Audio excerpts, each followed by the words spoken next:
प्रकृति का ही होता है। सत्ता में संप्रक्त प्रकृति सहज ज्ञान एवं अनुभूति प्रसिद्ध है। यह ज्ञान मानव भ्रमित प्रकृति में भ्रम पर्यंत संभव नहीं है।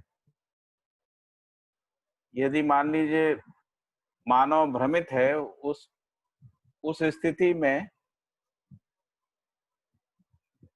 ये संभव नहीं है। मानव प्रकृति में निर्भ्रमता, विकास और जागृति के क्रम में पाई जाने वाली चारों अवस्थाएं तीनों चक्रों एवं भ्रम मुक्ति पर्यंत व्याख्या, विश्लेषण एवं प्रमाण है।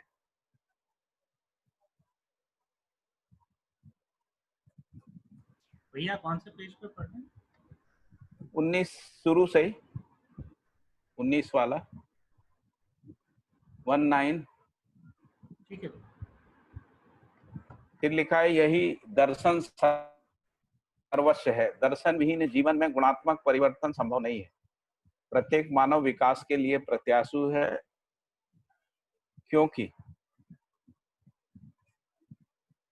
जन्म से मानव सत्य का वक्ता है, न्याय पाने का इच्छुक है और सही कार्य करने का इच्छुक है।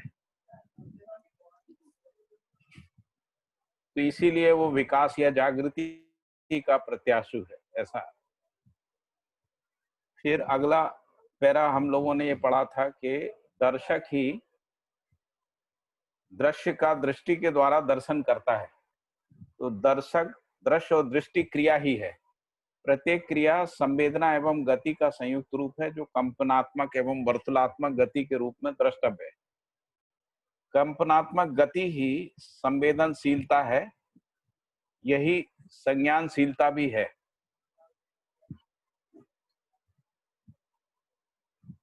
ये जो वर्तुलात्मक गति है उसको हम लोग आस्वादन के रूप में पहचानते। इंद्रियों का जो आस्वादन है वो वर्तुलात्मक गति के रूप में पहचाने जाता है। और जो संवेदनशीलता है और जो स्पंदनशीलता है वो कंपनात्मक गति है। संवेदनशीलता से क्रमशः जो है स्पंदनशीलता की ओर कंपनात्मक गति बढ़ जाती है। संवेदन विहीन चैतन्य क्रिया नहीं है। संवेदनशीलता की अभिव्यक्ति चैतन्य प्रकृति में ही आरंभ होती है और दिव्य मानव परंपरा में संज्ञानशीलता सफल होता है, जबकि कंपनात्मक गति जड़ चैतन्य में आंशिक रूप में पाई जाती है। जड़ प्रकृति में जो कंपनात्मक गति है वह उसकी वर्तुलात्मक गति की अपेक्षा में ऋणस्थ है, और यहाँ पर कैसी है, वर्तुलात्मक गति की तुलना में धनस्थ है ना, चैतन्य प्रकृति में। क्योंकि चैतन्य प्रकृति में कंपनात्मक गति ज्यादा होती वर्तुलात्मक गति की तुलना में। इसी कारणवश जड़ चैतन्य में वर्तुलात्मक गति प्रधानतः गणनीय है। फिर लिखा है कि कंपन विहीन इकाई नहीं है। कंपन विहीन इकाई नहीं। इसके बाद फिर हम लोग अगला पैरा भी पढ़ लिया था कि स्पंदन ही अग्रिम विकास के लिए तृषा विव्यक्ति है। तो जड़ चैतन्य इकाई में जो अग्रिम विकास है वो स्पंदन के रूप में है ना। यही प्रत्येक अवस्था में स्वभाव है। तो जिसको अपन प्राणावस्था, पदार्थावस्था, प्राणावस्था, जीवावस्था, ज्ञानावस्था कह रहे हैं, उसमें स्पंदन के रूप में ही स्वभाव का पहचान होता है। तो स्वभाव परिवर्तन ही मूल्य परिवर्तन है। गुणात्मक मूल्य परिवर्तन ही विकास है। यही स्पंदनशीलता का क्रम है। कंपनात्मक एवं वर्तुलात्मक गति का योगफल ही क्षमता है। क्षमता ही संस्कार पूर्वक स्वभाव में अभिव्यक्त होती है। अभिव्यक्ति की विविधता ही गुणात्मक परिवर्तन के लिए सहायक है। इसी क्रम में न्याय प्रदायी धर्मी करता है। इसी क्रम में मानव न्याय प्रदायी धर्मीयता को प्रसारित करता है। यही अन्य मानवों पर स्थापित होने वाला प्रभाव है। स्थापित मूल्यों का शिष्ट मूल्यों सहित निर्वाह करने की क्षमता ही न्याय प्रदायी धर्मीयता का प्रसारण है, जिसके लिए निपुणता, कुशलता और पांडित्य है। इसके बाद अगला पैराग्राफ है, अध्ययन की चरितार्थता आचरण में ही है। आचरण 10 सोपानी व्यवस्था में पाई जाने वाली अनिवार्य प्रक्रिया है। आचरण विहीन इकाई नहीं है।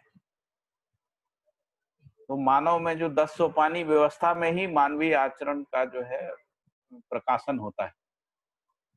आचरण भी निकाई नहीं है, आकांक्षा सहित गतिशीलता ही आचरण है। आचरण ही विकास व ह्रास का प्रत्यक्ष बिंदु है। जड़ और चैतन्य प्रकृति में भी, जड़ और चैतन्य या जीवन प्रकृति में भी आचरण का अभाव नहीं है। मानव जीवन के कार्यक्रम को अक्षुण्ण बनाए रखने के लिए विचार श्रृंखला में सामाजिकता का अनुसंधान हुआ। सामाजिकता की अक्षुण्णता केवल मानवीयता में सिद्ध होती है। सामाजिकता के लिए मानवीयता एक शरण है। कल हम लोग यहाँ तक पढ़ चुके थे ना।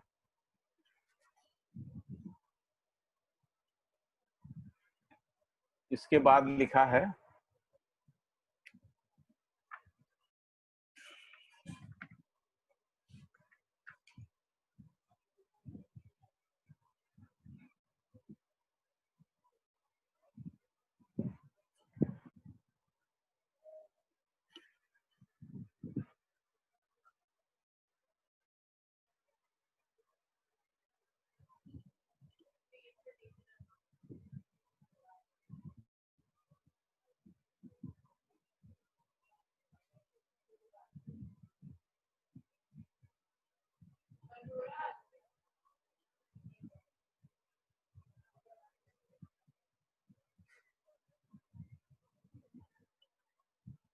फिर अगला पैरा है, मानव के द्वारा 10 सोपानी व्यवस्था में किए जाने वाले आचरण में ही प्रतिभा एवं व्यक्तित्व का प्रकटन होता है।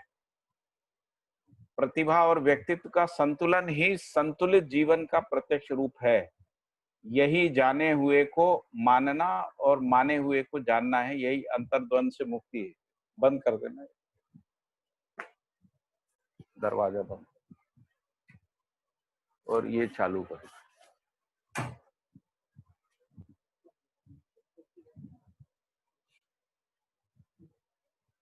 तो प्रतिभा और व्यक्तित्व का संतुलन ही संतुलित जीवन का प्रत्यक्ष रूप है। यही जाने हुए को मानना और माने हुए को जानना है। यही अंतर्द्वंद से मुक्ति है।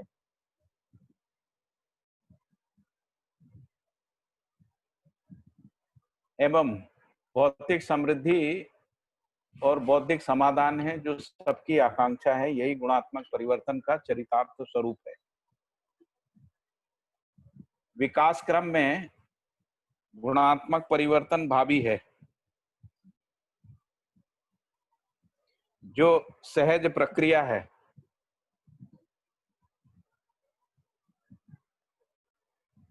विकास क्रम में गुणात्मक परिवर्तन भावी है, जो सहज प्रक्रिया है, जिसमें वेदना का अत्याभाव है। यही जीवन का संगीत है। विकास और जागृति की प्रत्येक कड़ी सुखद होती है। विकास और जागृति के अतिरिक्त कोई शरण नहीं है। इसी को अपन कह रहे हैं कि मानवीयता ही एकमात्र शरण है। और फिर यहाँ कह रहे हैं कि विकास और जागृति यानी मानवीयता के अतिरिक्त कोई शरण नहीं। ठीक है, यहाँ तक कोई मुद्दा हो डिस्कशन का तो बताइए।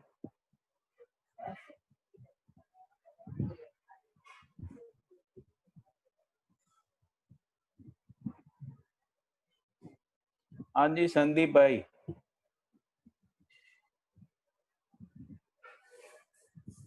जी भैया, नमस्ते भैया। दिनेश जी।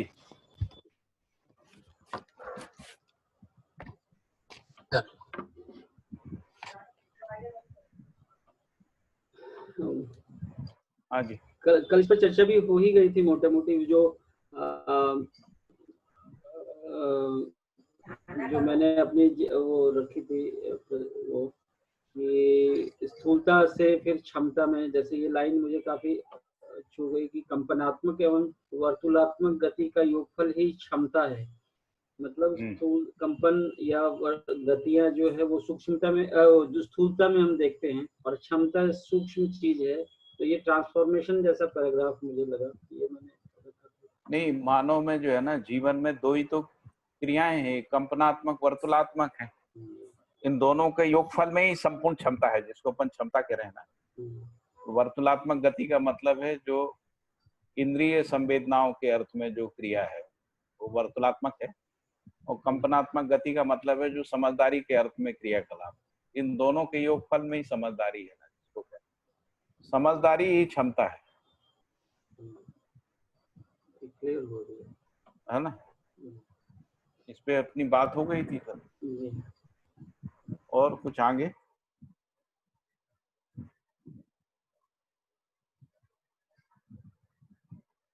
सुनील भाई, और कोई मुद्दा? नहीं भैया, ठीक है, आगे बढ़ते हैं भैया। आगे बढ़े। हाँ। तो प्रबुद्धता ही प्रतिभा और आचरण ही व्यक्तित्व है, ऐसा लिखा। प्रबुद्धता ही प्रतिभा, यानी प्रतिभा का मतलब जो समझदारी है, यानी जो ज्ञान विवेक विज्ञान है ना, जो समाधान है वो प्रतिभा है, और आचरण ही व्यक्तित्व है, मतलब उसके अनुसार जो विचार, जो व्यवहार, जिसको हम लोग कह रहे हैं व्यक्तित्व में क्या बोल रहे हैं, आहार विहार और व्यवहार, इसको मिला के आचरण करें। आचरण एवं प्रतिभा संपन्नता के लिए शिक्षा और उसके संरक्षण के लिए व्यवस्था है। तो कह रहे हैं आचरण और प्रतिभा संपन्नता के लिए शिक्षा है और शिक्षा के संरक्षण के लिए व्यवस्था है। या दूसरे अर्थों में कहें कि आचरण और प्रतिभा के संरक्षण के लिए भी व्यवस्था है। प्रतिभा ही ज्ञान और आचरण ही सभ्यता है, यानी जो समझ पूर्वक हम जिम्मेदारी का निर्वाह करते हैं, कर्तव्य दायित्व का निर्वाह करते हैं ना, संबंधों का निर्वाह करते हैं, उसी का नाम सभ्यता है। आचरण ही सभ्यता और संस्कृति की अभिव्यक्ति है। संस्कृति का मतलब सर्वतोमुखी समाधान है। अभी हम लोग जब हम समस्या के अर्थ में विचार करते हैं ना, और समस्या के अर्थ में ही लोगों को भयभीत करते हैं, डराते हैं, या उस तरीके से जो अभिव्यक्ति करते हैं, वो संस्कृति नहीं है। तो संस्कृति जो है समाधान के अर्थ में, समझ के अर्थ में जो अभिव्यक्ति है, उसी को संस्कृति कह रहे हैं। तो प्रतिभा ही ज्ञान है और आचरण ही सभ्यता है और संस्कृति ही अभिव्यक्ति है। यानी प्रतिभा रूपी जो ज्ञान है, जब वो अभिव्यक्त होता है तब वो संस्कृति है। जब विचार के रूप में अभिव्यक्त होता है, समाधान के रूप में अभिव्यक्त होता है ना, धर्म के रूप में अभिव्यक्त होता है, तब वो संस्कृति है। और जब वो आचरण के रूप में अभिव्यक्त होता है, यानी जिम्मेदारी के वहन के रूप में, कर्तव्य दायित्व के वहन के रूप में, संबंध निर्वाह के रूप में, है ना, व्यवस्था में भागीदारी के रूप में जब वो वाहन होता है, तब वो सभ्यता है ना। अभिप्राय पूर्वक किया गया प्रकटन ही अभिव्यक्ति है। तो अभिव्यक्ति का मतलब है जो अभिप्राय है। अभिप्राय क्या है? समाधान, समृद्धि, अभय, सहस्थित है। तो अभिप्राय पूर्वक किया गया प्रकटन ही अभिव्यक्ति है। अभ्योदयार्थ अनुभव मूलक विधि से की गई वैचारिक प्रक्रिया ही अभिप्राय है। अभ्योदयार्थ यानी जो सर्वतोमुखी समाधान है। तो अभ्योदयार्थ अनुभव मूलक विधि से की गई वैचारिक प्रक्रिया ही अभिप्राय है, और अभिप्राय पूर्वक किया गया प्रकटन ही अभिव्यक्ति है। उसी को वैचारिक अभिव्यक्ति भी बोलते हैं ना। विधि, व्यवस्था एवं संस्कृति के परिप्रेक्ष्य में सत्यानुभूति योग्य क्षमता के प्रति जिज्ञासा भी प्रतिभा का द्योतक है। तो विधि, व्यवस्था और संस्कृति, इन तीनों के परिप्रेक्ष्य में सत्यानुभूति योग्य क्षमता के प्रति जो जिज्ञासा है, वो भी प्रतिभा का द्योतक है। अर्थतंत्र, धर्म नीति और राजनीति व्यवस्था प्रसिद्ध है। तो तीन प्रकार की व्यवस्था प्रसिद्ध है। अर्थनीति या अर्थतंत्र, या धर्म नीति, धर्मतंत्र, राजनीति और राजतंत्र रूपी जो व्यवस्था है वो प्रसिद्ध है। व्यवस्था ही विकास व जागृति क्रम सहित प्रमाण है। प्रकृति स्वयं में व्यवस्था है ही।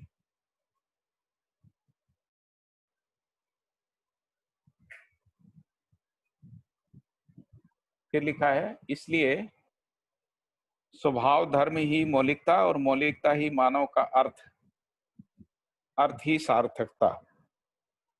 तो ऊपर भी एक बार अर्थ शब्द आया था ना, तो यहाँ पे अर्थ को डिफाइन कर दिया है ना। इसमें लिखा था अर्थ संस्कृति में, हाँ सभ्यता में चरितार्थ होती है। हाँ, तो यहाँ पर उस अर्थ शब्द को डिफाइन किया है। स्वभाव और धर्म की, स्वभाव धर्म ही मौलिकता है और मौलिकता ही मानव का अर्थ है। तो मानव में जो मौलिकता है वो मानवीयता है, यानी मानवीयता ही अर्थ है ना, ऐसा अर्थ की सार्थकता है। मौलिकता ही मानव का अर्थ, अर्थ ही सार्थकता है, अर्थ ही सार्थकता है। मौलिकता ही मूल्य है। फिर आगे मौलिकता को भी डिफाइन किया कि मौलिकता ही मूल्य है। यदि उसको व्यवस्था में देखेंगे तो मौलिकता ही मूल्य है। मूल्य चतुष्टय अर्थात उपयोगिता मूल्य, सुंदरता मूल्य, शिष्टता मूल्य, स्थापित मूल्य ही उद्घाटन एवं प्रकटन है। उपयोगिता मूल्य और सुंदरता मूल्य जो है उत्पादन में, शिष्ट मूल्य जो है व्यवहार में, स्थापित मूल्य जो है वो अनुभव में। इनका प्रकटन, इनका उद्घाटन एवं प्रकटन है, यही अभ्युदय का प्रत्यक्ष रूप है। यही अभ्युदय का प्रत्यक्ष रूप है। मानव का निर्वाह अर्थात उसका निश्चित दिशा व लक्ष्य की ओर विचार एवं व्यवहार पूर्वक वाहन ही स्वभाव का प्रकटन है। मानव का निर्वाह अर्थात उसका निश्चित दिशा एवं लक्ष्य की ओर विचार और व्यवहार पूर्वक वाहन ही स्वभाव का प्रकटन है।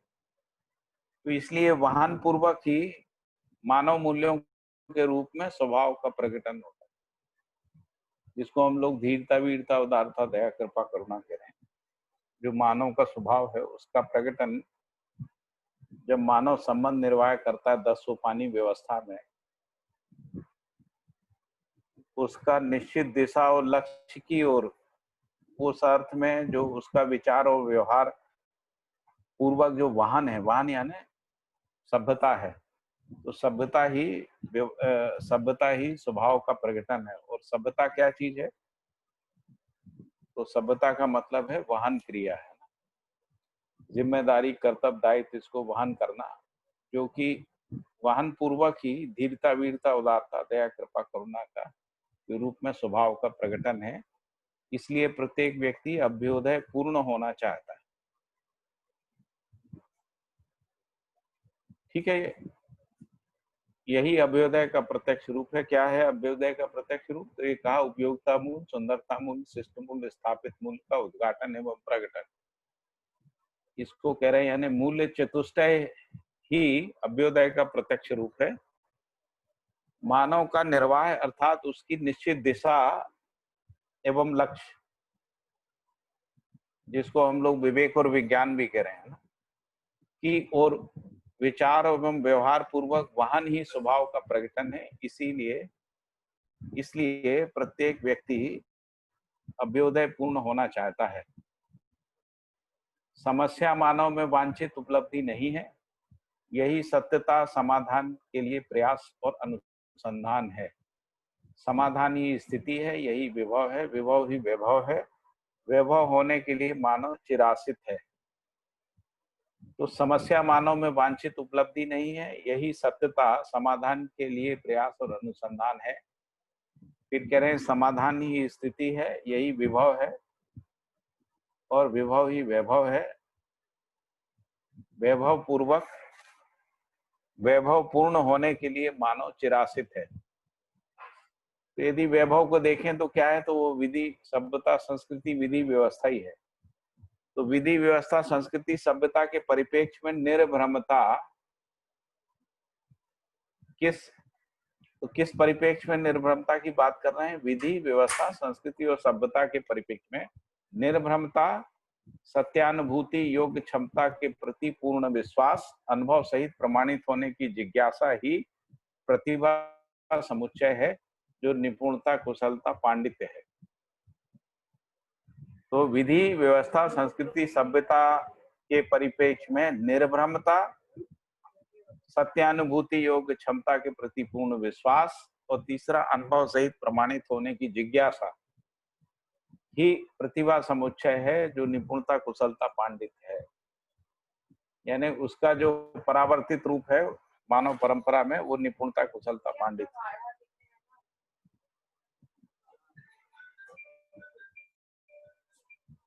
तन मन धन रूपी अर्थ के संबंध में ही व्यवस्था है। व्यवहार एवं व्यवहारिक शिष्टता के संबंध में विधि है, जो राजनीति और धर्म नीति पूर्वक चरितार्थ होती।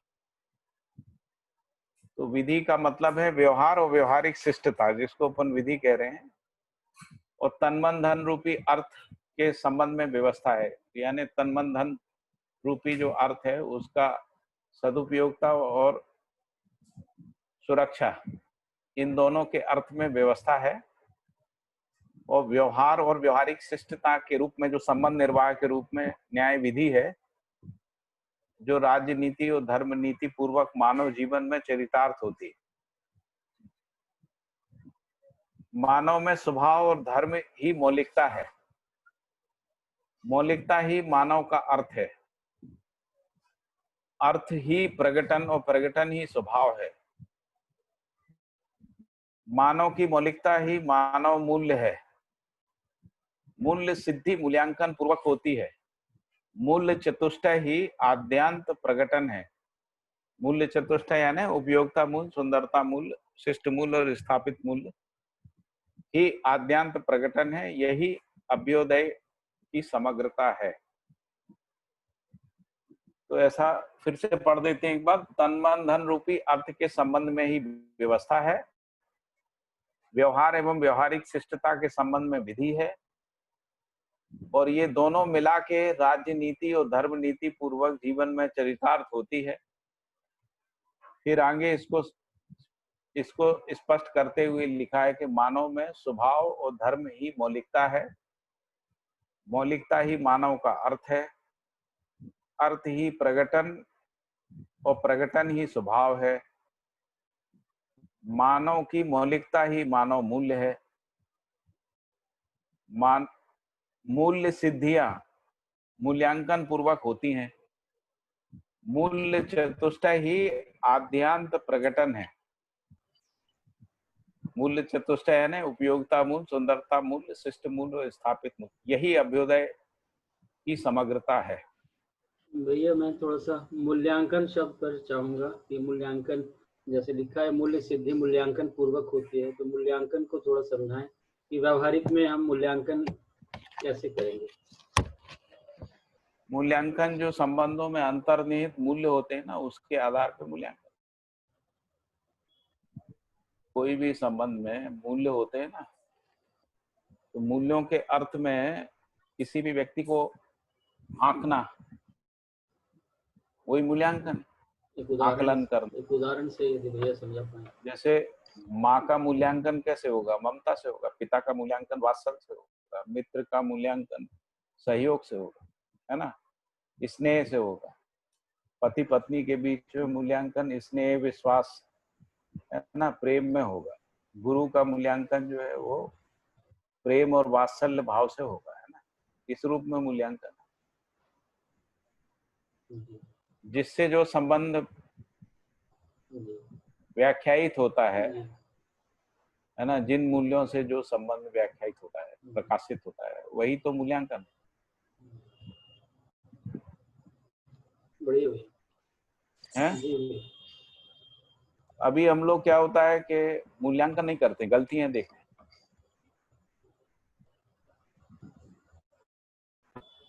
शिकायतें हैं, गलतियां देखती है, दूसरे की गलती ही दिखती है हमेशा ही। जैसे हाँ, गलती देखते। मूल्यांकन करने से हम उससे मुक्त हो जाते हैं, शिकायतों से मुक्त हो जाते हैं। मूल्यांकन मतलब स्व मूल्यांकन। परस्परता में भी मूल्यांकन है भैया, समाज में भी मूल्यांकन है। हर ऊपर की इकाई जो है नीचे की इकाई का मूल्यांकन। जैसे परिवार व्यक्ति का मूल्यांकन करेगा, परिवार समूह जो है परिवार का मूल्यांकन, ग्राम सभा जो है ये जो जिसको परिवार समूह सभा कह रहे हैं उसका मूल्यांकन करें। तो क्रमशः जो जिसको अपन दूसरे अर्थों में कहें तो दिव्य मानव देव मानव का मूल्यांकन करता है, और देव मानव मानव का मूल्यांकन, मानवीयता पूर्वक ही जिसको हम अमानवीयता कह रहे हैं वो मूल्यांकित होती है, समीक्षित होती है। तो व्यक्ति परिवार का मूल्यांकन नहीं कर सकता है ना, परिवार व्यक्ति का मूल्यांकन करेगा। तो वो कैसे करेगा? तो मूल्य निर्वाह के अर्थ में करेगा। यानी वो जिन संबंधों में व्यक्ति जीता है, कोई भी परिवार का सदस्य जिन संबंधों में जीता है वो किन मूल्यों के आधार पर जीता है, इसी से तो उसका मूल्यांकन। तो जितने परिवार में बाकी सदस्य हैं उनके साथ जो भी संबंध है उसको मूल्य पूर्वक कैसे वो निर्वाह कर रहा है, इसका मूल्यांकन परिवार करेगा। कोई भी संबंध होता है ना, संबंध में निर्वाह करते समय मूल्यांकन क्रिया साथ में चलती ही है। मूल्यांकन जो है संबंधों में निहित अपेक्षाओं के अर्थ में होता है, कर्तव्य दायित्व वहन करने के अर्थ में होता है। यानी जिसको अपन संबंध निर्वाह कह रहे हैं ना, संबंध निर्वाह में मूल्यों का मूल्यांकन होगा, सेवा का मूल्यांकन होगा, आदान प्रदान का मूल्यांकन होगा। यानी संबंध निर्वाह में जो निहित मूल्य हैं उन्हीं के अर्थ में मूल्यांकन किया। अभी के संदर्भ में भैया यदि परिवार जो है, परिवार का मूल्यांकन सही है ऐसा कैसे कहेंगे जब सब लोग भ्रमित हैं और कोई एक आदमी मान लीजिए सही कह भी रहा है। भ्रमित व्यक्ति जो है सही वाले का मूल्यांकन कैसे करे? नहीं कर सकते। तो परिवार यदि मान लीजिए परिवार में कोई मूर्ख आदमी जो है विद्वान का जो है विद्वान का कैसे मूल्यांकन करेगा? विद्वान का कर सकता है, देव मानव का कर सकता है, मानव मानव का कर सकता है। लेकिन यहाँ अभी वर्तमान में जो परिवार है वो परिवार तो व्यक्ति का मूल्यांकन करता ही है, चाहे वो उसकी पात्रता है या नहीं है। ऐसा अभी तो मूल्यांकन जो है केवल समझने के अर्थ में ही हो सकता है, बस इससे ज्यादा नहीं। दो जागृत मानव के बीच में ही मूल्यांकन क्रिया स्पष्ट हो सकती है। दो समझदार लोगों के बीच में, दो मानव के बीच में मूल्यांकन क्रिया, या देव मानव के बीच में मूल्यांकन क्रिया हो सकती है। उससे नीचे क्या मूल्यांकन नहीं होता? उससे नीचे भी तो हम एक दूसरे को परस्परता में कुछ न कुछ मूल्य आंकते ही। हाँ, उसके उस उतनी मूल्य आंक पाते हैं जितना भ्रमित में जो भाषाभास के रूप में रहता है उतनी आंक पाते हैं, उससे ज्यादा नहीं आंक। अमानवीयता में जो भाषाभास रहता है ना उतना ही मूल्यांकन कर सकते हैं, उससे आगे कैसे गए?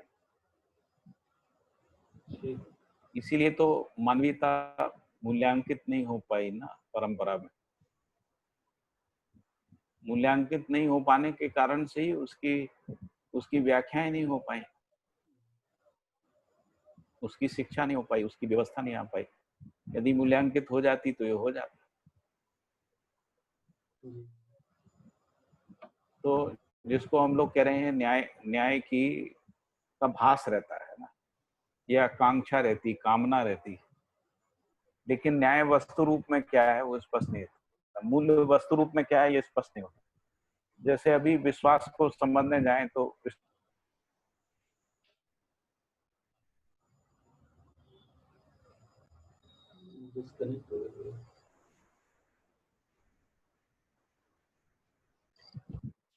है ना, जी कट गए थे भैया, दोबारा दोहरा दें। अभी मैंने ये कहा कि अभी जो मूल्यांकन है समाज में, अभी जो मूल्यांकन है वो रूप पद बल धन के आधार पे ही होता है ना, या जिसके पास ज्यादा सूचनाएं हैं उसके आधार पे, उसके आधार पे मूल्यांकन होता है। मूल्यों के आधार पे नहीं होता है कि कोई आदमी विश्वास पूर्वक, सम्मान, स्नेह, प्रेम से कैसे जीता है, इसके आधार पे मूल्यांकन नहीं होता है। किसी के कारण से जो मानवीयता का स्वरूप है वो स्पष्ट नहीं हो पाया, अध्ययन नहीं हो पाया। तो जैसे ही बाबा जी जो है मानवीयता पूर्ण जीवन में संक्रमित हुए तभी वो मूल्यांकन कर पाए, है ना, ऐसा है। और किसी को कुछ स्पष्टीकरण देना हो तो बता। फाल्गुनी बहन कुछ बोलना चाहें? ठीक है। हाँ, कौन है? हेलो। हाँ, बोलिए। हाँ भैया, दिनेश बोल रहा हूँ हाँ, बताइए भैया। तो दिनेश जैसे अब भाई। परिवार का जैसे अभी 10 सोपानी व्यवस्था तो भैया बनी नहीं है। तो हाँ, बाबा जी का जैसा परिवार रहा है, तो जैसे उसमें एक जागृत आदमी था बाबा जी, तो उनका तो फिर कैसे, मतलब परिवार का मूल्यांकन उसमें कैसे हुआ उनका जो है? भाई बाबा जी के विचार का, क्योंकि दूसरा परिवार तो बा, है ही नहीं करने के लिए। बाबा जी के यदि विचारों का आप विस्तार देखेंगे ना, तो आपको ये समझ में आएगा कि पूरी मानव जाति ही उनका परिवार है। इस अर्थ में उनका परिवार स्पष्ट है। तभी तो वो 10 सोपानी यानी जो एक, जिसको अंतर आज तक व्यवस्था कह रहे हैं, उसमें विधि नीति व्यवस्था आचरण आदि की व्याख्या कर पाए। क्योंकि यदि वो अपने परिवार को अपना परिवार मानते तो वो तो परिवार से वर्ग में भी नहीं जा पाते। वो तो अखंड समाज के रूप में उनका पूरा विचार है ना। उनके पूरे विचार और व्यवहार का जो प्रकटन है वो अखंड समाज के अर्थ में है, समुदाय के अर्थ में नहीं है, अपने परिवार के अर्थ में नहीं है।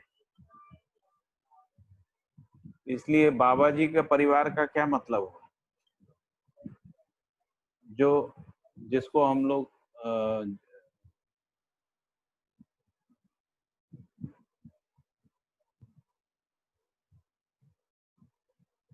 ये स्पष्ट हो रहा है? योगेश भाई कुछ बताइए आप। हाँ भैया, बताइए भैया। मैंने ये कहा कि बाबा जी का परिवार का मतलब क्या हुआ, उन्होंने तो पूरी मानव जाति के साथ अपने एकत्व को पहचान लिया है ना, बिल्कुल। और उस एकत्व की व्याख्या करी, उसका विश्लेषण किया, पूरी जिंदगी उसी के लिए समर्पित रहे, है ना। हम्म। और उसी को प्रचारित प्रसारित व्यवस्था में स्थापित करने के लिए अपने पूरे शक्ति को लगाया।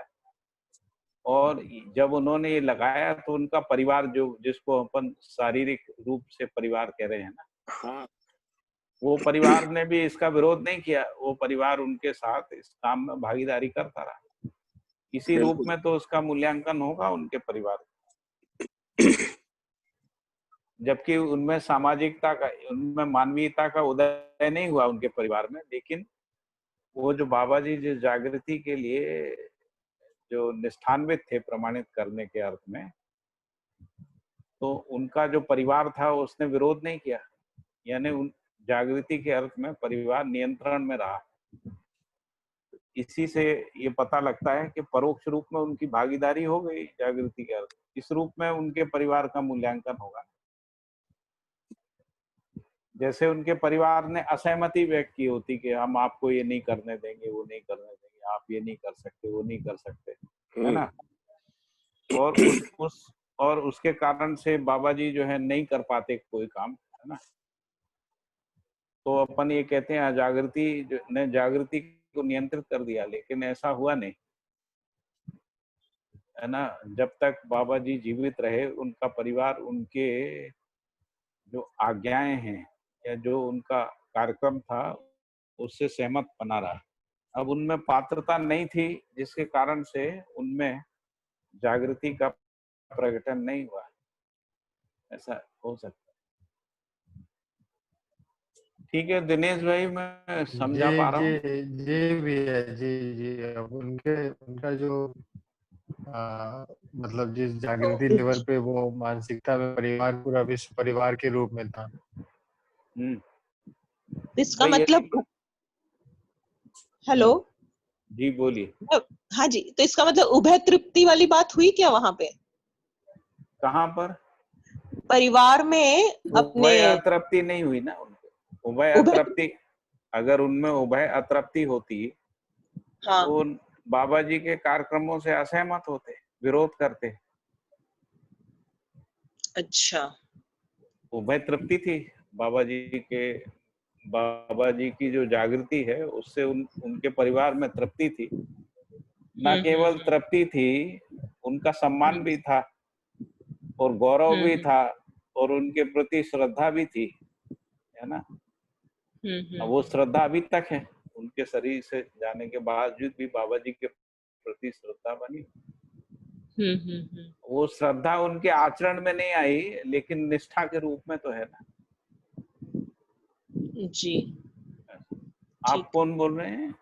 मैं वसुंधरा माहेश्वरी। अच्छा अच्छा अच्छा, जी जी जी, जी नमस्ते नमस्ते नमस्ते। सभी को। हाँ हाँ हाँ, वही मैंने पहली बार आवाज सुनी, मैंने कहा। जी हाँ जी। हाँ जी योगेश भाई बताइए। हाँ, अभी जो वसुंधरा बहन ने जो बताया, वो उभय तृप्ति, वो जो है न्याय के अर्थ में पूछ रही है क्या? जी क्योंकि उभय तृप्ति की घटना को ही न्याय कहते हैं, और न्याय के लिए तो दो समझदार व्यक्ति चाहिए।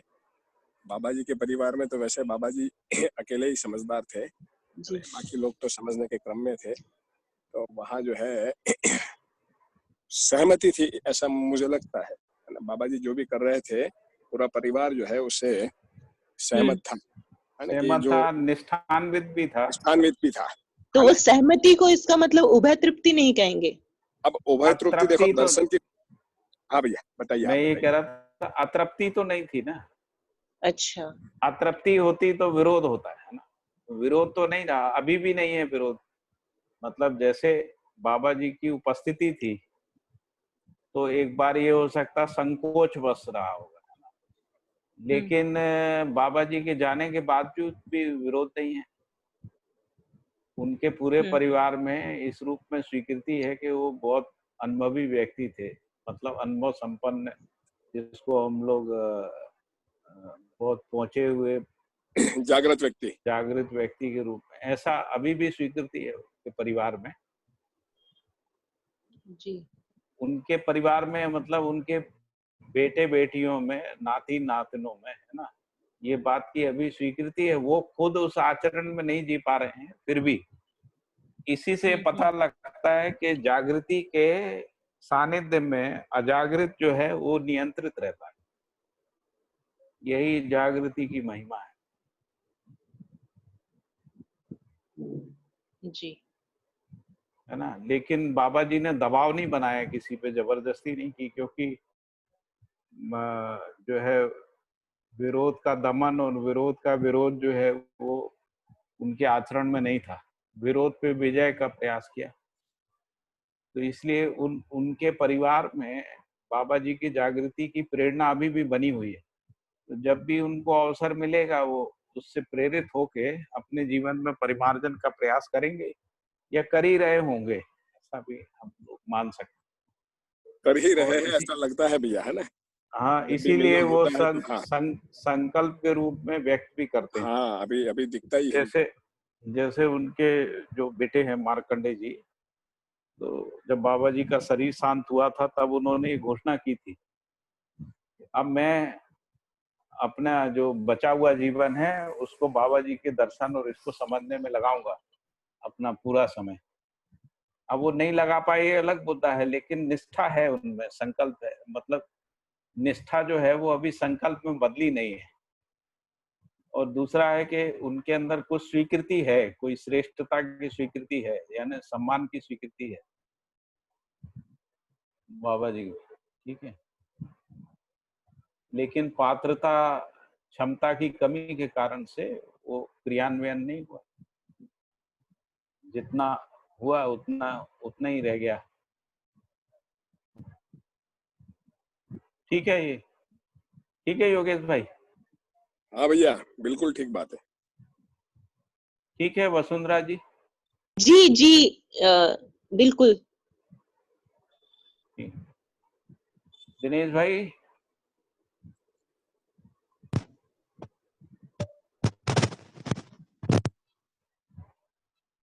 दिनेश भाई,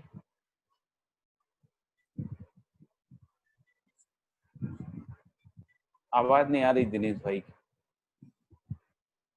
ठीक है, मेरी आवाज आ रही है ना? जी भैया, बढ़िया आवाज हाँ, है। तो आगे बढ़ते हैं। तो जी भैया। समस्या मानव में वांछित उपलब्धि नहीं है, यही सत्यता समाधान के लिए प्रयास और अनुसंधान है। फिर कहा समाधान ही स्थिति है, समस्या स्थिति नहीं है, वो टेम्परेरी फेज है ना। और जो स्थिति है वही विभव है ना। विभव ही वैभव है। वैभव होने के लिए मानव चिरासित है, वैभव पूर्ण होने के लिए मानव चिरासित है। फिर ये लिखा है कि विधि व्यवस्था संस्कृति सभ्यता के परिप्रेक्ष्य में निर्भ्रमता, सत्यानुभूति योग्य क्षमता के प्रति पूर्ण विश्वास और अनुभव सहित प्रामाणिक होने की जिज्ञासा ही प्रतिभा समुच्चय है, जो निपुणता, कुशलता, पांडित्य है। फिर आगे हम लोगों ने ये पढ़ा था कि तन मन धन रूपी अर्थ के संबंध में ही व्यवस्था है और व्यवहार एवं व्यवहारिक शिष्टता के संबंध में विधि है, जो राजनीति और धर्म नीति पूर्वक जीवन में चरितार्थ होती है। फिर आगे ये कहा गया कि मानव में स्वभाव और धर्म ही मौलिकता है, मौलिकता ही मानव का अर्थ है, अर्थ का प्रकटन और प्रकटन ही स्वभाव है। मानव की मौलिकता ही मानव मूल्य है, मानव मूल्य मानव की मौलिकता ही मानव मूल्य है। मूल्य सिद्धि मूल्यांकन पूर्वक होती है। मूल्य चतुष्टय ही आद्यांत प्रकटन है। मूल्य चतुष्टय का मतलब है स्थापित मूल्य, शिष्ट मूल्य, उपयोगिता मूल्य, सुंदरता मूल्य, यही आद्यांत प्रकटन है। यही अभ्युदय की समग्रता है। भैया यहाँ तक हम लोग। हाँ जी, हेलो। हाँ जी बोलिए। हाँ भैया, मूल्य त्रय में मानव मूल्य, जीवन मूल्य और स्थापित मूल्य को गिनते हैं। हाँ, और मूल्य चतुष्टय में जो है ये स्थापित मूल्य, शिष्ट मूल्य, वस्तु मूल्य और कला मूल्य को गिनते हैं, ऐसा है। हाँ ऐसे ही लिखा हुआ है। अभी इसी हाँ, अध्याय हाँ, में अपन ने पढ़ा ना। हाँ, हाँ, हाँ, क्योंकि मूल्य त्रय में जो है मानव मूल्य, जीवन मूल्य और स्थापित मूल्य इसको गिनते हैं, ऐसा मेरा जो है। हाँ वो ठीक तो बात है मूल्य भैया। त्रय है। हाँ मूल्य और ये बिल्कुल मूल्य सही। चतुष्टय, तो मूल्य हाँ, चतुष्टय में मूल्य से जीवन मूल्य, चतुष्टय। मानव मूल्य को निकाल देता है, हाँ निकाल दिया है। ठीक बात है। ये मूल्य त्रय में ना मूल्य स्थापित मूल्य, शिष्ट मूल्य और वस्तु मूल्य है। हाँ, मूल्य त्रय में मूल्य त्रय में स्थापित मूल्य, शिष्ट मूल्य और वस्तु मूल्य है। नहीं, सुनीता बहन, शिष्ट तो मूल्य मुझे नहीं लगता है, वस्तु है, मूल्य हाँ, भी नहीं। इसी नहीं, भैया इसी बुक में स्थापित लिखा है, मूल्य। इसी में एंड में लिखा है। ये आगे जहाँ भी आया वो तो मानव मूल्य, जीवन मूल्य और स्थापित मूल्य के रूप में ही आया है। दीदी बुक में तो जीवन मूल्य, मानव मूल्य और स्थापित मूल्य लिखा है पीछे परिशिष्ट में। परिशिष्ट को ही मैं देख रही हूँ, उसमें मूल्य त्रय लिखा है, स्थापित मूल्य, शिष्ट तो मूल्य और वस्तु मूल्य। सुधार है दीदी, आपका एडिशन शायद मेरा पुराना ये, एडिशन। हाँ, हाँ ये पुराना एडिशन है। ये एडिशन 2004 वाला नहीं, ये 2000, ये संस्करण तो 2004 का है, मुद्रण 2018 वाली किताब है मेरे पास। हाँ तो फिर में यही दिया है, तो फिर चेंज कर दिया होगा। हाँ लेकिन ये जो टेक्स्ट में भी जो हम लोगों ने पीछे पढ़ा था ना, तो उसमें ये बता रहे हैं। ठीक है। कोई आया था और ये परिशिष्ट में जरूर गलती है ना, परंतु जो टेक्स्ट है उसमें जीवन मूल्य, स्थापित मूल्य और मानव मूल्य, इनको बोला था मूल्य त्रय। ठीक है। और इसमें ये लिखा था, उन्हीं को सामाजिक मूल्य भी बोला हुआ है जी। और उसमें ये था कि ये मूल्य जो है वो निरंतर हैं और ये शिष्ट मूल्य निर्धारित, ये अपना निश्चित हैं, शिष्ट मूल्य निश्चित हैं और वस्तु मूल्य निर्धारित हैं। ऐसा हम लोगों ने वाक्य पढ़ा था, जैसा मुझे अभी स्मरण में आ रहा है। एक्चुअली में मुझे भी थोड़ा आश्चर्य हुआ था, क्योंकि मुझे लगा मूल्य त्रय में ये कैसे हो सकता है, क्योंकि निरंतर वाले तो स्थापित, जीवन और मानव मूल्य है, शिष्ट मूल्य तो प्रकटन में है। और मुझे लगा एक बार मैं बात कर लूं, क्योंकि लिखा ही है ना। तो इसमें जो है ना, ये मिल गया पुरानी किताब में 44 नंबर का जो पेज है ना, तो उसमें सामाजिक मूल्य, शिष्ट मूल्य और उपयोगिता मूल्य ऐसा लिखा हुआ है ना। तो उसमें लिखा है सामाजिक मूल्य में जीवन मूल्य, मानव मूल्य और स्थापित मूल्य। फिर लिखा है, और ये तीनों के लिए लिखा है कि ये जो है सामाजिक मूल्यों के बारे में लिखा है। फिर इसके बाद लिखा है शिष्ट मूल्य निश्चित है और उपयोगिता मूल्य निर्धारित है। जी जी। लिखा है, पेज नंबर 44 में है। अच्छा, ये अभी बीच में आप कह रहे हैं, इसी बुक में पहले? आपकी जो पुरानी किताब है ना, अच्छा उसी उसमें पहले, पुरानी हाँ किताब हाँ में हाँ 44 नंबर का जो पेज है ना। ठीक है बच्चे, हाँ हाँ लिखा है, ठीक कह रहे हैं आप, वहाँ पे वही हाँ लिखा हाँ तो यहाँ भैया भी उन्होंने मूल त्रय कर दिया इस आधार पे। हाँ हाँ हाँ इसी को हो सकता है फिर पीछे वहाँ पे इस सामाजिक लिखना चाहते होंगे, सामाजिक में तीनों शामिल ही हो गए ना, हाँ हाँ तो उसको वो स्थापित गलत छप गया होगा या तो जो भी रहा होगा। खैर ठीक है भैया। ठीक है। हाँ, हाँ तो भैया हाँ जी। मैं ये सोच रहा हूँ कि ऐसा मतलब मूल्य त्रय और मूल्य चतुष्टय है ना, हाँ उसको जो है इस तरह से अलग करने की क्या जरूरत रही होगी? वो क्योंकि एक इसलिए मूल्य रही तो है, हाँ भैया, इसलिए रही है क्योंकि यहाँ पे व्यवस्था की भी बात आ रही है। अच्छा वो संदर्भ बदल जाता है, हाँ, संदर्भ के अर्थ में हो सकता है, ठीक बात जब है। अपन केवल संबंध निर्वाह के अर्थ में देखते हैं तो वो सामाजिक मूल्य है। तो संबंध अच्छा निर्वाह में जो मूल्य रहते हैं ना, वो हाँ जो हाँ जो निरंतर रहते हैं मूल्य, हाँ जी, तो वो सामाजिक मूल्य है। ठीक बात है, वो सामाजिक हो मूल्य सकता है। है जिनको अपन कह रहे हैं स्थापित मूल्य, और शिष्ट मूल्य जो है वो निश्चित होते हैं परिस्थिति के अनुसार, देश काल परिस्थिति के अनुसार शिष्ट मूल्य निश्चित रहते शिष्ट हैं। मूल्य कला मूल्य दोनों, हाँ नहीं, शिष्ट नहीं मूल्य। वस्तु मूल्य नहीं, हाँ जैसे जैसे ये मूल्य चतुष्टय में है ना, शिष्ट मूल्य भी है, स्थापित मूल्य है, शिष्ट एक्चुअली मूल्य। जो कला मूल्य है वो दोनों में रहता है, हाँ उत्पादन मूल्य में भी और उसमें भी। हाँ शिष्ट मूल्य एक्चुअली शिष्टता ही है, जो कला जिसको अपन हाँ कला कह रहे हैं वो हाँ, शिष्टता है। अच्छा लेकिन वो उत्पादन मूल्य में भी रहता है ना, उत्पादन हम्म, मूल्य। ऐसे ही अपन ने ये 44 में जो पेज नंबर 44 में ऐसे ही हाँ लिखा। वस्तु मूल्य में ये दो मूल्य है ना, उपयोगिता मूल्य, कला मूल्य। हाँ, वस्तु मूल्य में दो हैं, हाँ उपयोगिता मूल्य और कला मूल्य, हाँ। अच्छा तो ठीक यदि बात है। तो आप उस हाँ बताइए। दृष्टिकोण से देखेंगे तो ये पुरानी किताब में जो लिखा है वो भी सही ही है, क्योंकि मूल्य हाँ जो है हाँ तो मूल्य त्रय में तीन ही है। मानव मूल्य इसमें नहीं है, स्थापित मूल्य, श्रेष्ठ मूल्य, वस्तु मूल्य।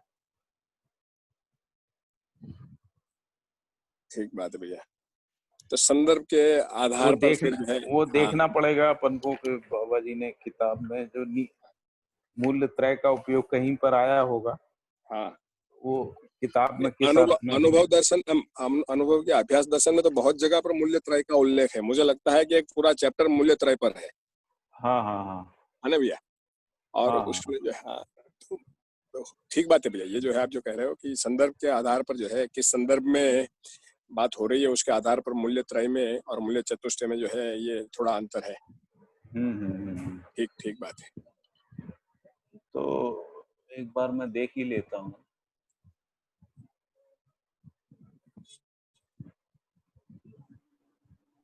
मूल्य त्रय यदि कहीं मिल जाता है। हेलो भैया नमस्ते। नमस्ते। मूल्य त्रय में भैया वही लिखा है, जीवन मूल्य, मानव मूल्य, स्थापित मूल्य। हाँ हाँ,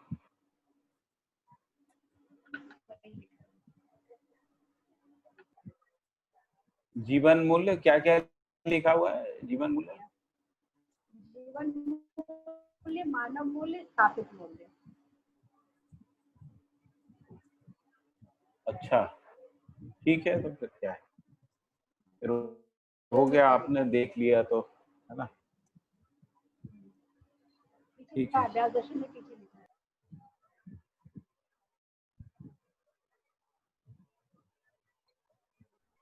फिर हम लोग आगे बढ़ सकते हैं ना।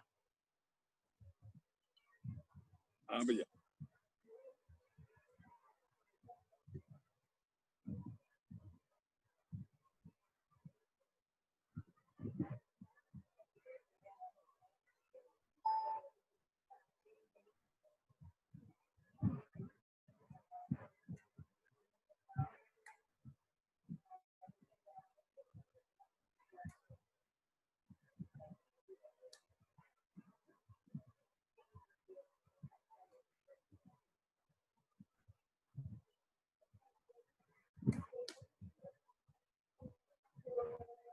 ठीक है, अभी आएगा तब अपन और विस्तार से देख लेंगे, इसको स्मरण में रखते हैं। लेकिन जो मूल्य चतुष्टय की बात आई है वो इसलिए आई है क्योंकि ऊपर ये लिखा है ना कि तन मन धन रूपी अर्थ के संदर्भ में ही व्यवस्था है। तो यहाँ पे तन मन धन की बात आ रही। हाँ जी 205 नंबर पे समाज संरचना का आधार मूल्यत्रय है। ये पूरा चैप्टर जो भैया ने बोला ना योगेश भैया, पेज नंबर 205 पे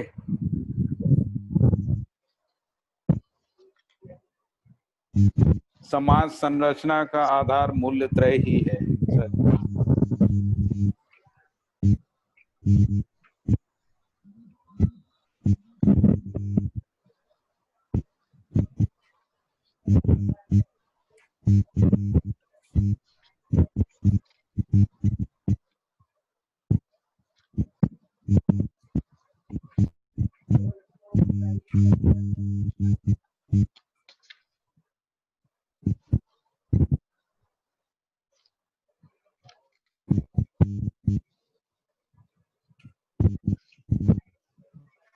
ठीक है, अभी आएगा आगे। फाल्गुनी बहन आवाज नहीं आ रही है आपकी? नहीं भैया कुछ नहीं। हाँ, तो जो योगेश भाई ने जो प्रश्न पूछा था वो इसमें उसका उत्तर यही है कि इसमें तन मन धन रूपी अर्थ के संदर्भ में व्यवस्था के संबंध में ही व्यवस्था है। तो इसमें तीनों चीजों को साथ में लिया है, यानी व्यवस्था और जो व्यवहार और व्यवहारिकता के रूप में जो शिष्टता है और फिर जो नीति है राजनीति और धर्म नीति, तो इस अर्थ में बात है। इसलिए मूल्य चतुष्टय की बात आएगी क्योंकि उपयोगिता मूल्य और सुंदरता मूल्य जो है वो तन मन धन रूपी अर्थ के संदर्भ में व्यवस्था से जुड़ता है ना। और जो शिष्ट मूल्य है वो व्यवहार निर्वाह की निरंतरता के रूप में शिष्ट और स्थापित मूल्य है ना। इस रूप में जिसको कह रहे हैं कि वो मूल्य चतुष्टय ही आद्यांत प्रकटन है, ऐसा है। और साथ में ये भी कहा कि मानव की मौलिकता ही मानव मूल्य भी है ना। तो मानव मूल्य जो है ना, जो स्वभाव का जो प्रकटन है उसी को मानव मूल्य कह रहे हैं तरीके से। इस तरीके से हाँ, इस प्रकार से पांचों प्रकार की मूल्यों की बात कर रही है। फिर है प्रत्येक व्यक्ति अभ्युदय पूर्ण होना चाहता है।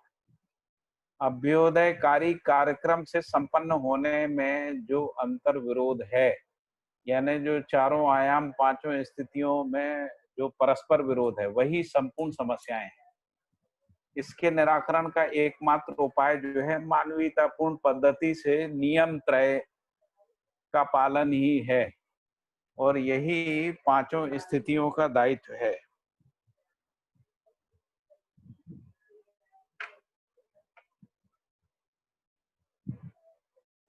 ठीक है।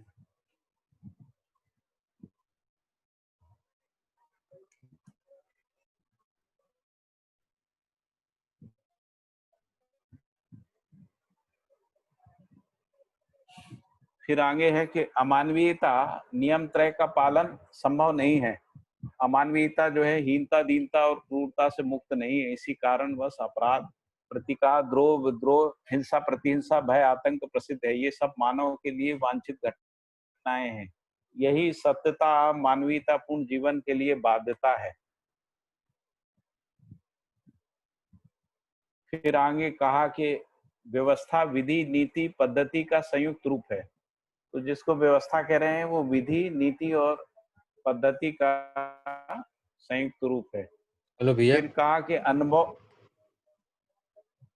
हाँ जी भैया, ये जो मानवीयतापूर्ण पद्धति जो बोल रहा है नियम त्रय का पालन ही है, जो उपाय की बात कर रहा है, तो मानवीयतापूर्ण पद्धति से क्या मतलब यहाँ पे जो मानवीयतापूर्ण आचरण है उसका अनुसरण करने से है या ये अनुभव मूलक विधि से कह रहे हैं? जो मतलब ये पद्धति से क्या तात्पर्य है?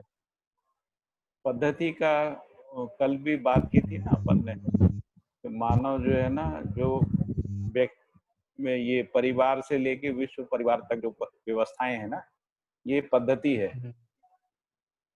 अच्छा अच्छा, पद्धति जिसको कहते हैं। इसी पैराग्राफ में आगे दिया हुआ है सारा। इसी में दिया है ना आगे साइड। ठीक है, ठीक है। नीति पद्धति सब पूरा एक्सप्लेन क्या हुआ? अनुभव में विधि, व्यवहार में नीति और उत्पादन विनिमय में पद्धति है प्रमाणित होती जी। लिखा है। फिर विशिष्ट ज्ञान ही विधि है जो स्थापित एवं शिष्ट मूल्य को बोधगम्य एवं व्यवहार गम्य बनाती है। विशिष्ट बोध सत्ता में संप्रक्त प्रकृति और उसके विकास क्रम उसी के अनुसांगिक दर्शन एवं अनुभव योग्य क्षमता के संदर्भ में है। फिर लिखा है कि अनुभव क्षमता ही समाज और सामाजिकता के संदर्भ में निर्विषमता तथा एक सूत्रता को स्थापित करती है।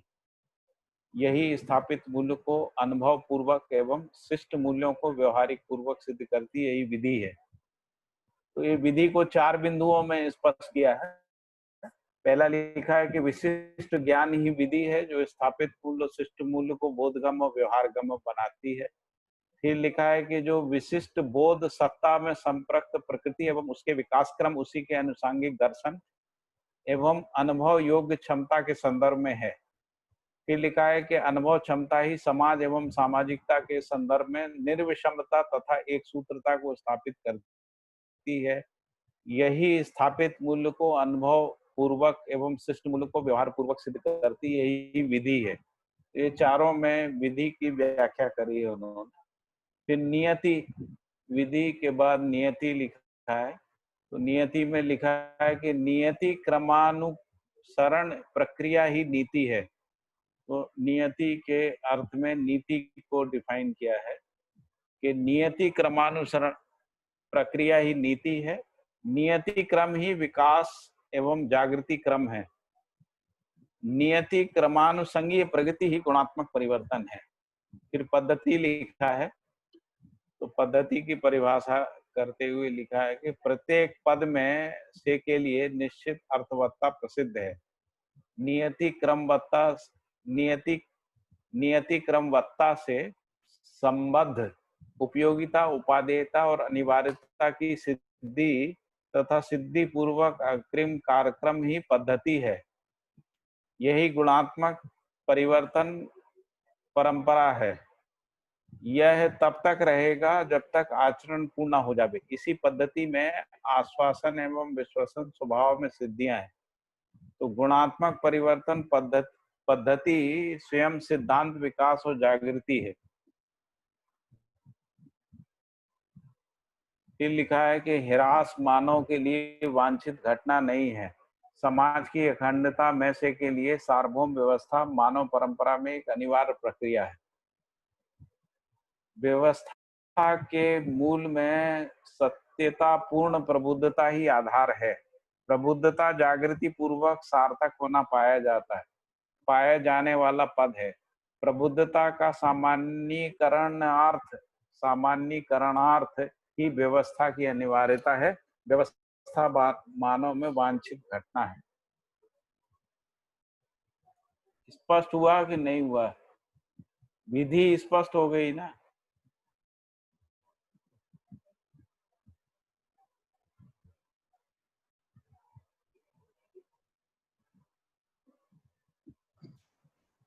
ये सुरेंद्र भैया, ये वाला सेंटेंस थोड़ा सा दोबारा देखिए। प्रत्येक पद में से के लिए निश्चित अर्थवत्ता प्रसिद्ध है। तो इसको थोड़ा सा एक्सप्लेन करें, व्याख्या करें।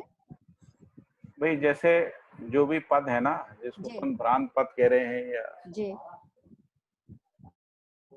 या देव पद कह रहे हैं जी,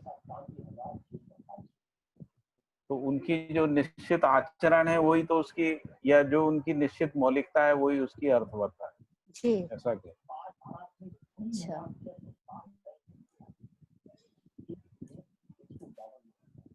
और फिर उसमें नियति क्रमवत्ता लिख दिया। मतलब जैसा है ये पूरा जो नियति क्रम अनुसंगी प्रगति को कह रहे हैं, उसी को फिर उसी की उपयोगिता, उपादेयता, अनिवार्यता की सिद्धि निश्चित अर्थवत्ता द्वारा की जा रही है, ऐसा? नियति क्रमवत्ता लिखा है ना। नियति क्रमवत्ता का मतलब है कि जो विकास क्रम विकास है वो नियति सहज है। जी नहीं, मैं क्या बोल रही हूँ, उन्होंने लिखा है नियति क्रमवत्ता से संबद्ध उपयोगिता, उपादेयता और अनिवार्यता की जो सिद्धि है वो अर्थवत्ता ही करने वाला है ना। प्रत्येक पद में जो अर्थवत्ता है, निश्चित अर्थवत्ता, उसके माध्यम हाँ से ही होगा, है ना। मैं ये कह रही, जो सिद्धि है, वही वही उपयोगिता की सिद्धि है, उपादेयता की सिद्धि है और अनिवार्यता की सिद्धि है। हाँ और नियति क्रमवत्ता के लिए है ना, से संबद्ध सिद्धि है ना, हाँ।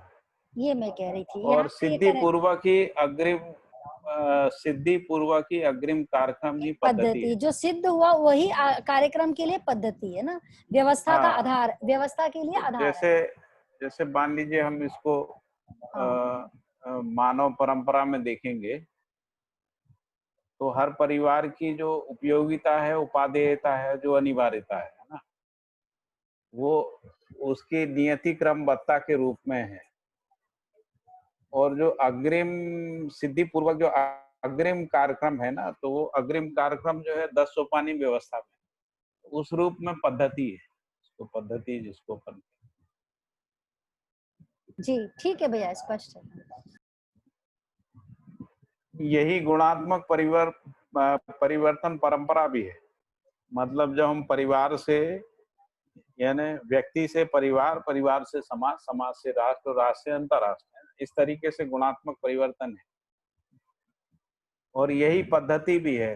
तो पद्धति को हम लोग जब हम परिवार और समाज की बात कर रहे हैं तो परिवार और समाज के बीच में 10 सोपानी व्यवस्था आ जाती है। तो 10 सोपानी व्यवस्था के रूप में जो भी उपादेयता है, उपयोगिता, अनिवार्यता है ना, वो उसी को पद्धति कहते हैं।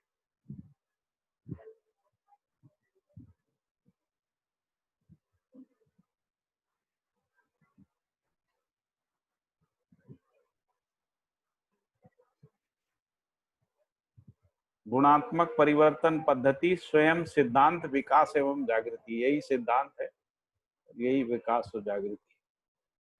ये लिखा है, ह्रास मानव के लिए वांछित घटना नहीं है, समाज की अखंडता में से के लिए सार्वभौम व्यवस्था मानव परंपरा में एक अनिवार्य प्रक्रिया है। तो अनिवार्यता यही है जिसको अपन लोग अनिवार्यता कह रहे हैं ना। ऊपर जो अनिवार्यता आया ना, उपयोगिता, उपादेयता और अनिवार्यता। उपयोगिता जो है वो संबंधों में है, उपादेयता जो है भागीदारी में है, अनिवार्यता जो है मानवीय परंपरा के अर्थ में। अखंड समाज सार्वभौम व्यवस्था, अखंड सार्वभौम व्यवस्था मानव परंपरा में एक अनिवार्यता है।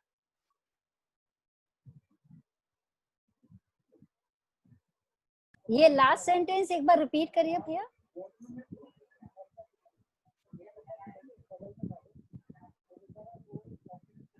समाज की अखंडता में से के लिए सार्वभौम व्यवस्था मानव परंपरा में एक अनिवार्य प्रक्रिया है।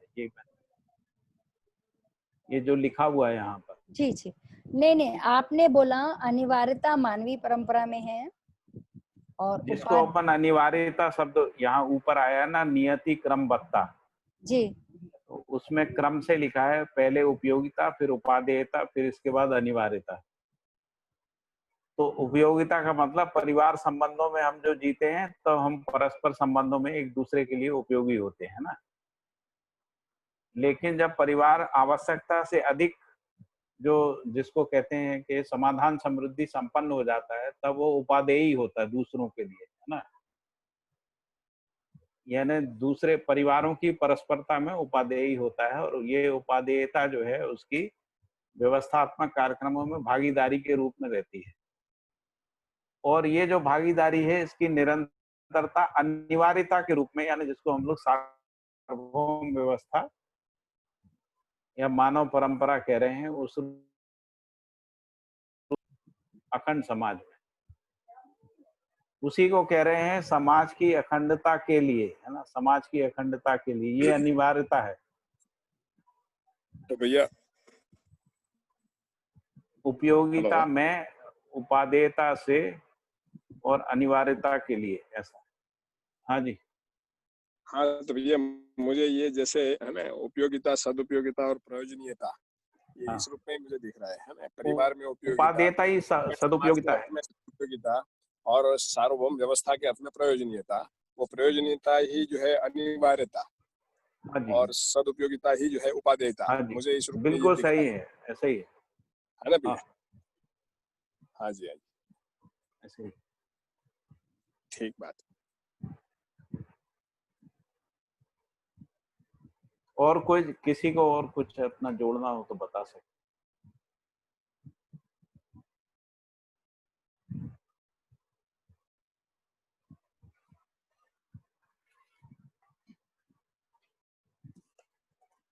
फिर है परिवार एवं वर्ग की सीमा में जितनी भी संस्थाएं हैं वे प्रथम और द्वितीय अवस्था में गण्य है।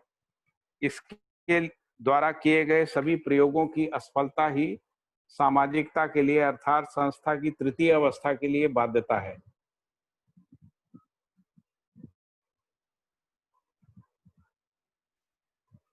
परिवार एवं वर्ग की सीमा में जितनी भी संस्थाएं हैं वे प्रथम और द्वितीय अवस्था में गण्य है। इसके द्वारा किए गए सभी प्रयोगों की असफलता ही सामाजिकता के लिए, यानी जिसको अपन अखंड समाज कह रहे हैं या समाज की अखंडता कह रहे हैं, उसके लिए सामाजिकता के लिए अर्थात संस्था की तृतीय अवस्था के लिए बाध्यता है। और तृतीय अवस्था जो है समाज की अखंडता ही है ना। भैया ये तो परिवार में जो पहला वाक्य है, परिवार एवं वर्ग में जितनी भी संस्थाएं हैं, तो परिवार में कितनी संस्थाएं हैं? परिवार अपने आप में एक संस्था है, इसके अलावा परिवार भी कई प्रकार के परिवार है ना, ऐसा कहते जी, सब ठीक है। वर्ग के रूप में तो ढेरों संस्थाएं हैं ना। तो जी परिवार एवं वर्ग की सीमा, मान लो परिवार को यदि हम एक भी मान लें, लेकिन वर्ग तो अनेक है ना, जी, तब तो इसलिए वर्ग जितनी संस्थाएं लिखा है ना। अब जैसे एकल परिवार, संयुक्त परिवार, इस तरह के हाँ परिवार के प्रकार की बात की हाँ, जाए। वो सब भी संस्थाएं हैं। कुटुंब भी एक प्रकार से। हाँ, और भैया जैसे खून के रिश्तों के आधार पर परिवार, फिर वैचारिक जो है एक सूत्रता के आधार पे भी परिवार है ना। जैसे कोई एक संप्रदाय को कोई जो है फॉलो कर रहे हैं, वो भी एक परिवार के रूप में ही होता है। मुझे लगता है शायद जो है इस अर्थ में परिवार के लिए बहुत सारी संस्था ऐसा शब्द शायद यूज किया है। अभी आशय तो स्पष्ट है। हाँ, आशय बिल्कुल स्पष्ट है इसमें। एक इस पे मेरा एक वो है कि एक इंसिडेंट कहीं देखा था मैंने, तो एक आध मिनट लगेगा, आप कहें तो मैं रख देती हूँ। परिवार की बात है। रखिए। वो एक जगह मैं ताशकंद गई थी, तो वो ताशकंद के पास एक शहर है, वो ज्यादा ना तैमूर लंग जहाँ का था, समरकंद। तो वहाँ हम लोग चले गए थे ऐसे ही घूमते हुए। तो वहाँ पे कुछ लोकल जो लोग होते हैं वो जोड़ के रखते हैं कि आपको क्या क्या घुमाएं। तो वो एक परिवार में ले गए थे जहाँ 350 लोग एक साथ रहते हैं।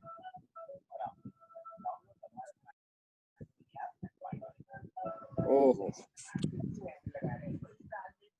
मतलब किस आधार पे वो एक परिवार 350 खून के रिश्तों के आधार पर?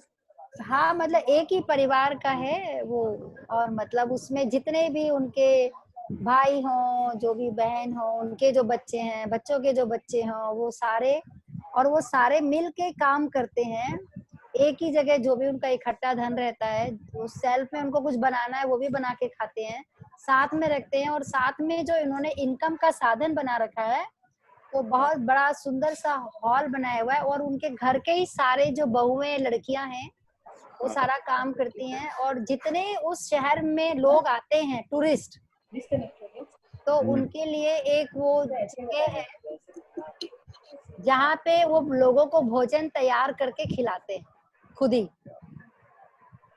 अच्छा, वो अपना मेन्यू आपसे ले लेते हैं कि आप कहते हैं कि हमें उस परिवार से मिलना है, खाना खाने जाना है। यदि आपके ग्रुप को पसंद है तो फिर वो अरेंज कर देते हैं, तो वो परिवार उनको खाना खिलाता है। बिल्कुल ऐसा लगता है आप उनके घर में बैठ के खा रहे हैं, और सारे घर के ही लोग सर्व करते हैं, सारे काम कर रहे होते हैं। मतलब एक मेरे को लगा तो मैंने कहा ऐसी रख देती हूँ परिवार की बात। वो तो एक प्रकार से शिष्टाचार है। परिवार तो निरंतरता के अर्थ में ही होता है ना। नहीं, वो यहाँ पे तो दूसरी बात की जा रही है। मुझे भी बात आश्चर्य लगा कि 350 लोग एक साथ है। वो तो बहुत सारी संस्थाएं हैं हिंदुस्तान में जिसमें हजारों लोग साथ साथ रहते हैं। अभी अकेली ब्रह्मा कुमारी में जो माउंट आबू में जी करीब 12 कितने क्या नाम से 4,500 लोग एक साथ रहते हैं, एक साथ खाना बनता है। अच्छा जो वहाँ समर्पित लोग रहते हैं ना। अच्छा, वो जो वहाँ पे माउंट आबू में। हाँ, वो आनंदपुर ट्रस्ट है, वहाँ पे करीब 2000 सन्यासी एक ही कैंपस में रहते हैं। अच्छा अच्छा अच्छा। ऐसी कई संस्थाएं हिंदुस्तान में तो ढेरों संस्थाएं। हाँ हाँ बिल्कुल सही बात है।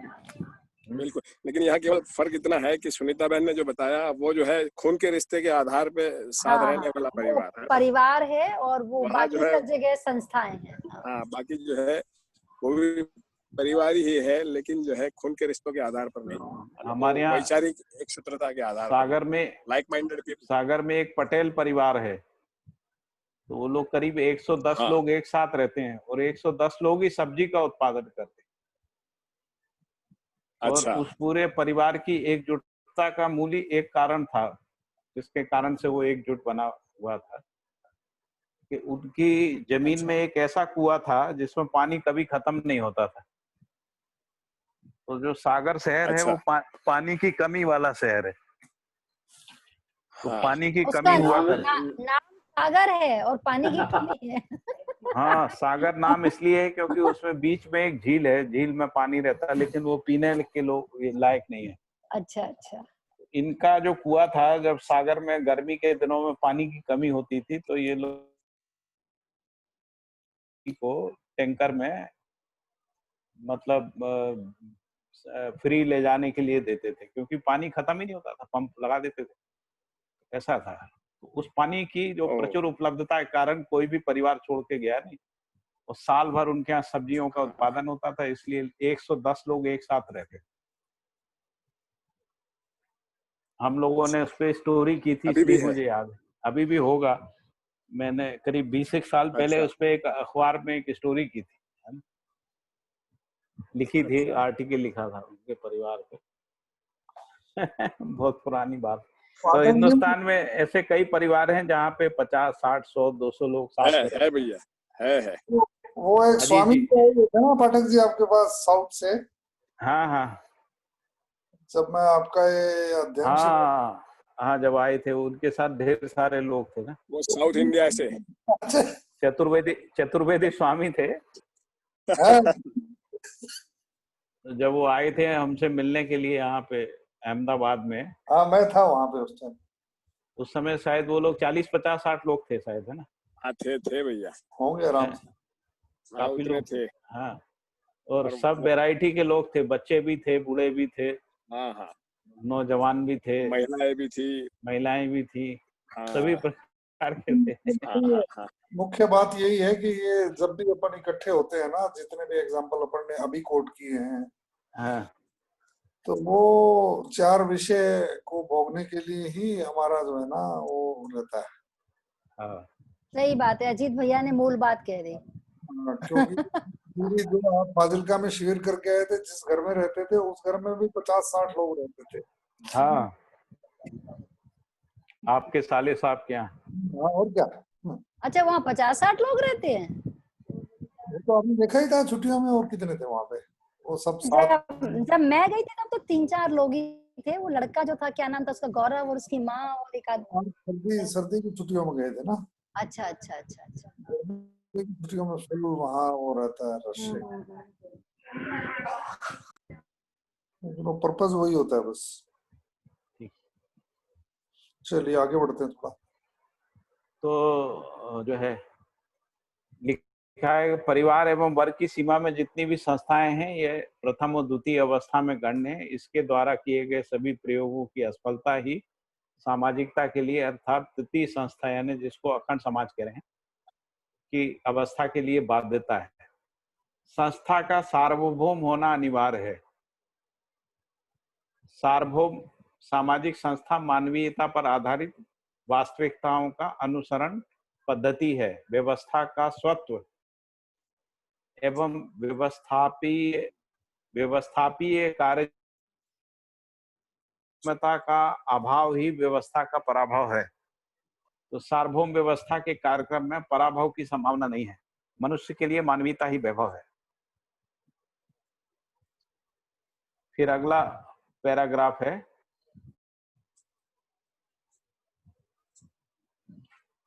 मानव जीवन की विधि एवं नीति संहिता में असंदिग्धता ही शिक्षा में पूर्णता है।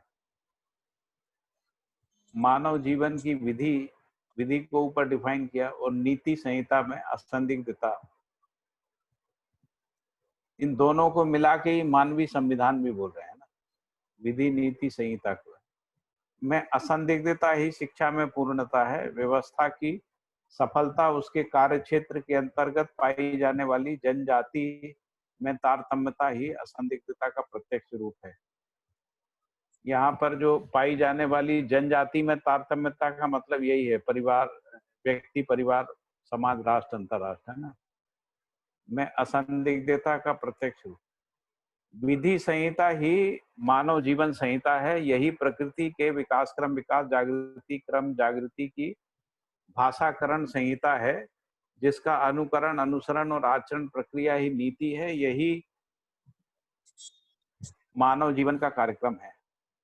फिर लिखा है कि क्षेत्र और वर्ग सीमा पर आधारित विधि, जिसको हम लोग कह रहे हैं कि समुदाय विधि, है ना, समुदाय विधि या वर्गीय सीमा में विधि, अर्थात अपराध संहिता, उसी को अपराध संहिता कह रहे हैं बाबा जी, उसकी व्याख्या का सार्वभौम होना संभव नहीं।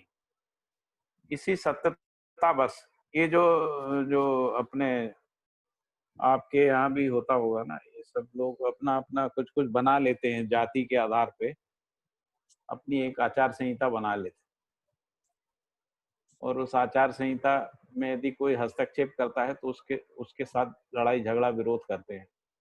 कई जगह तो हत्याएं भी कर देते हैं। हिंदू कोड, मुस्लिम कोड, ये हाँ, वो सब भी है, सब अपराध संहिताएं हैं। क्योंकि वो मानवीय नहीं है, इसलिए प्रभावित है वो। हाँ, जिसको हम लोग मनु धर्म शास्त्र बोल रहे हैं, या शरीयत कह रहे हैं, या क्रिश्चियन कोड कह रहे हैं, आदि आदि। जो मैं ये कह रहा हूँ कि इनमें भी जातिगत भी बना लेते हैं कई लोग, जो है जातिगत संहिताएं बना, और सुन्नी हो गए, और वो कैथोलिक और हो गए। हाँ। और अभी ये हो कि आप ओरिजिनल वाले हो, आप कन्वर्टेड वाले हो, ये भी मामला है। हाँ, वो जैसे मुजाहिदीनों को मुसलमान नहीं मानते ना पाकिस्तान। हाँ, तो ये सब भी बहुत सारी हो जाती है। हम अपने यहाँ जो ट्राइबलों का अलग कोड ऑफ कंडक्ट है, तो ट्राइबल कोड कहते हैं उसको, उसके लिए कॉन्स्टिट्यूशन में स्पेशल प्रोविजन है। जैसे ट्राइबल लोग जो है वो एक से अधिक शादी कर सकते हैं, हिंदू नहीं कर सकते, जो हिंदू कोड से गवर्न होते हैं। तो इनका उसकी व्याख्या का सार्वभौम होना संभव नहीं है। इसी सत्यता व सार्वभौम जीवन क्रम, जीवन के कार्यक्रम में संक्रमित होने की आवश्यकता उत्पन्न हुई है। फिर आगे है कि सार्वभौम विधि संहिता, जिसको अपन मानवीय संविधान भी कह रहे हैं, मानवीयतापूर्ण पद्धति से नियम त्रय का विश्लेषण है। 10 सोपानी नियम त्रय का मतलब बौद्धिक, सामाजिक और प्राकृतिक नियम है ना। 10 सोपानी व्यवस्था में जिसका पालन एवं व्यवहारित हो जाना ही उसकी चरितार्थता है। फिर यही सार्वभौम कामना भी है, यही सर्व मानव की कामना है। नीति का आधार विधि है। नीति सम्मत वस्तु, पद्धति, प्रक्रिया ही लोकाकांक्षा से संबद्ध होती है या होना ही है। फिर कह रहे हैं कि नीति 2 प्रकार की है, धर्म नीति और राजनीति। तन मन धन रूपी अर्थ का सदुपयोग के रूप में धर्म नीति है, जो अभ्युदयकारी कार्यक्रम भी है, और राजनीति का मतलब है अर्थ का सुरक्षात्मक नीति, जो कार्य विधि भी है।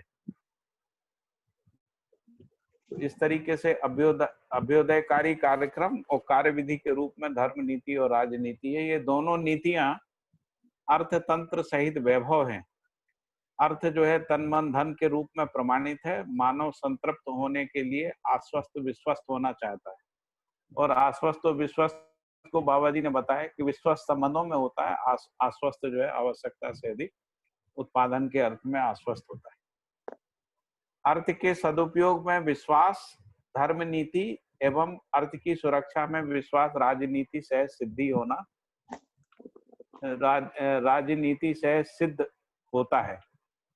अर्थ के उत्पादन, वितरण, उपयोग से ही सदुपयोग स्पष्ट होता है। सदुपयोगात्मक एवं सुरक्षात्मक नीति ही मानव की आकांक्षा है। परिवार एवं वर्ग से मुक्त संस्था ही सार्वभौम संस्था है। परिवार एवं वर्ग से मुक्त संस्था ही सार्वभौम संस्था है। ऐसी संस्था में मानव जीवन मध्यस्थ दर्शन सहित स्वभावतः समाविष्ट रहती है। फलतः मानव जीवन के कार्यक्रम का क्रियान्वयन होता है। दर्शन क्षमता के अनुरूप में कार्यक्रम का निर्धारण संस्थाओं ने किया है। असंदिग्ध कार्यक्रम केवल मानवीय संस्कृति सभ्यता पर आधारित विधि व्यवस्था ही है। इसका प्रत्यक्ष रूप ही है व्यवहारिक नियम त्रय का पालन। नियम त्रय का प्रत्यक्ष रूप ही शिष्ट मूल्यों सहित संपूर्ण स्थापित मूल्यों का निर्वाह है। यही अखंड समाज, सह अस्तित्व, समाधान एवं समृद्धि है। फिर इसके बाद कुछ तंत्रों की बात आई है। भ्रमित परंपरा में संस्थाओं के शासक तंत्र कौन कौन से हैं?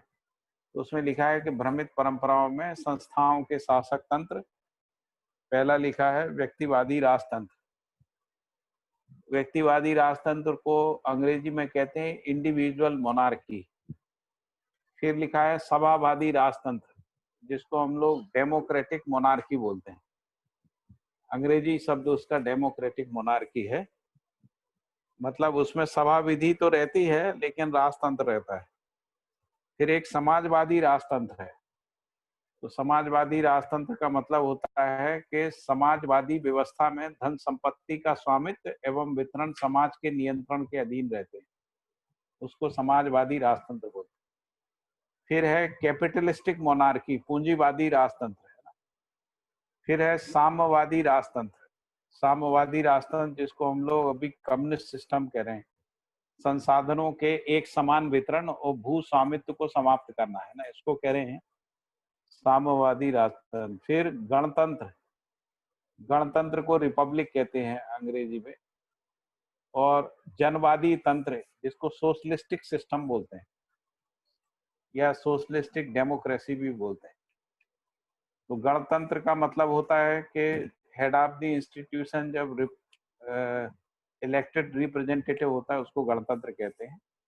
और जनवादी तंत्र का मतलब जिसको डेमोक्रेसी भी बोलते हैं या कुछ लोग सोशलिस्टिक सिस्टम बोलते हैं, समाजवादी तंत्र भी बोलते हैं। जनवादी, समाजवादी, ऐसा ये सब इनके प्रभेदों में से व्यवस्था का प्रयोग करने के प्रयास किए गए। अभी तक जो प्रयास हुए हैं वो इस तरीके के शासन के रूप में हुए हैं।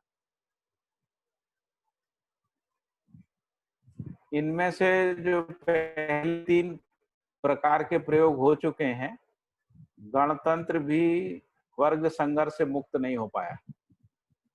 और शासन संस्था तंत्र गणवादी तंत्र की अपेक्षा में संकीर्ण है। मतलब जो जिनको हम लोग राजतंत्र कह रहे हैं वो सब जो है गणवादी तंत्र की अपेक्षा में संकीर्ण है। शासक तंत्र शासन संस्था तंत्र की अपेक्षा में संकीर्ण पद्धति प्रक्रिया के प्रयोग किए गए हैं। इसी आधार पर वर्ग संघर्ष और युद्ध हुए हैं। फिर लिखा है कि मानवीयता पूर्ण व्यवस्था और सार्वभौम व्यवस्था के अर्थ में जनवादी तंत्र को 10 सोपानी विधि से निर्देशित किया है। तो यहाँ जो मानवीयता पूर्ण व्यवस्था यानी सार्वभौम व्यवस्था के अर्थ में तंत्र है, इस जनवादी तंत्र को ही 10 सोपानी विधि से निर्देशित किया है। तो मानवीयता पूर्ण संस्कृति सभ्यता को प्रत्येक मानव जीवन में चरितार्थ करना चाहता है। इसके लिए ही वह संस्था में स्वयं को समर्पित करता है। तो बाबा जी ने जो 10 सोपानी व्यवस्था जो बताई है वो मूल रूप से जनवादी तंत्र है। और ये जो जनवादी तंत्र है उसको परिवार मूलक स्वराज व्यवस्था के रूप में 10 सोपानी विधि से निर्देशित किया है। मानवीयतापूर्ण संस्कृति सभ्यता को प्रत्येक मानव जीवन में चरितार्थ करना चाहता है, जिसके लिए ही वह संस्था में स्वयं को समर्पित करता है। फिर लिखा है कि जनवादी तंत्र ही वर्ग जाति संप्रदाय मत की सीमाओं से मुक्त मानवीयता से संपन्न तंत्र व्यवस्था है। यह सभी संस्थाओं की प्रकारांतर से की गई कांक्षा भी है। यही स्पष्टता सार्वभौम व्यवस्था तंत्र की संभावनाओं को स्पष्ट कर देती है। अनिवार्यता का सहयोग ही इसकी सफलता है। इसीलिए मानवीयतापूर्ण व्यवस्था अथवा सार्वभौम व्यवस्था के अर्थ में जनवादी व्यवस्था तंत्र को 10 सोपानी परिवार सभा विधि से सार्थक होने के अर्थ में निर्देशित किया गया है। ये जो काम बाबा जी ने 10 सोपानी व्यवस्था के रूप में किया है उसके लिए बताया, और इसीलिए इसकी पॉसिबिलिटी है क्योंकि इसकी मानसिकता बन चुकी है मानव जाति में।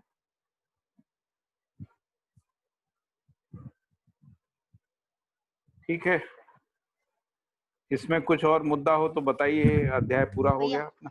एक नहीं आया। हाँ जी। वो शासन संस्था तंत्र गणवादी तंत्र की अपेक्षा में संकीर्ण वाला वो सेंटेंस नहीं समझ में आया। मतलब ये जो जिसको अपन मोनार्की बोल रहे हैं ना, मोनार्की जो सिस्टम है वो गणतंत्रवादी जो व्यवस्था आई है उसकी तुलना में संकीर्ण है। हाँ, और फिर क्योंकि जो गणतंत्र आया ना, जो डेमोक्रेसी आई है, तो डेमोक्रेसी में क्या हुआ है कि जो सुख सुविधाएं हैं उनका लोक व्यापीकरण हुआ है। उससे पहले जो मोनार्की यानी राजतंत्र था, उस राजतंत्र में जो सुख सुविधाएं था उनका केंद्रीकरण था। तो आम जनता जो है वो अभाव में रहती थी और जो राजा लोग थे वो सारा सुख भोगते थे। राजा सामंत और जो उनके अधिकारी थे वो सुख भोगते थे। प्रजातंत्र के आने के बाद जो है सुविधाओं का या इस सब का लोग, इसीलिए उसको कह रहे हैं कि वो कंपैरेटिवली संकीर्ण है और इसीलिए लोगों ने उसको त्याग दिया। लेकिन उसके बाद का है ना वो बिल्कुल नहीं समझ है। उसके बाद जो लिखा है ना वो बिल्कुल समझ में नहीं आ रहा है। क्या समझ? तंत्र संकीर्ण के बाद जो लिखा है ना शासक तंत्र, ये जो शासन संस्था तंत्र गणवादी तंत्र की अपेक्षा में संकीर्ण है, यही ना? हाँ, उसके बाद जो लिखा है ना वो, उसके बाद जो लिखा है संकीर्ण के बाद जो लिखा है, उसके बाद लिखा है कि शासन संस्था तंत्र की अपेक्षा में संकीर्ण। मतलब ये जो शासन तंत्र है, जो राजतंत्र है, उससे भी पूर्व की जो स्थिति है वो शासन तंत्र है, जिसको अपन केवल राजतंत्र कह रहे हैं, इंडिविजुअल, जिसको व्यक्तिवादी राजतंत्र बोल रहे हैं। व्यक्तिवादी जो राजतंत्र है उसकी तुलना में सभावादी और ये जो राजतंत्र है वो संकीर्ण है। सभावादी और समाजवादी राजतंत्र की तुलना में व्यक्तिवादी राजतंत्र जो है संकीर्ण है। इन सभी की तुलना में जो ये गणतंत्र या जनवादी की तुलना में ये सभी संकीर्ण है। तो एक क्रमशः जो है ना इनका विकास हुआ है, व्यक्तिवादी से सभावादी, समाजवादी, पूंजीवादी, साम्यवादी और फिर जनवादी। ठीक है। इनके 3 स्टेज हैं ऐसा मान लीजिए। एक शासन तंत्र है, दूसरा शासन संस्था तंत्र है और तीसरा जो है गणवादी तंत्र है। ऐसे 3 तंत्र हैं। गणवादी तंत्र में प्रजातंत्र है, जिसको हम लोग कह रहे हैं कि गणवादी तंत्र जो है वो उसमें प्रजातंत्र है, और बाकी जो शासन संस्था तंत्र है वो सब राजतंत्र है। और फिर जो इंडिविजुअल, जिसको डिक्टेटरशिप भी बोल सकते हैं ना, डिक्टेटरशिप का मतलब जब एक ही व्यक्ति के पास पूरी सत्ता केंद्रित हो जाती है, वो व्यक्तिवादी राजतंत्र है। उसको तानाशाही भी बोलते हैं, तानाशाही। ऐसे कई लोग, कई राजा होते ना जिनके पीढ़ी दर पीढ़ी उन्हीं का बना रहता है, एक ही व्यक्ति का वर्चस्व बना रहता है।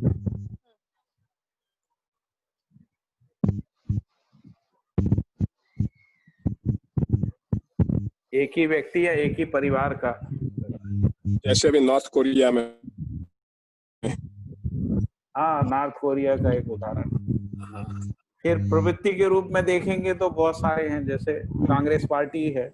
हाँ भैया, उनमें प्रवृत्ति वही है ना, वही है। केवल तानाशाह नहीं है। हाँ,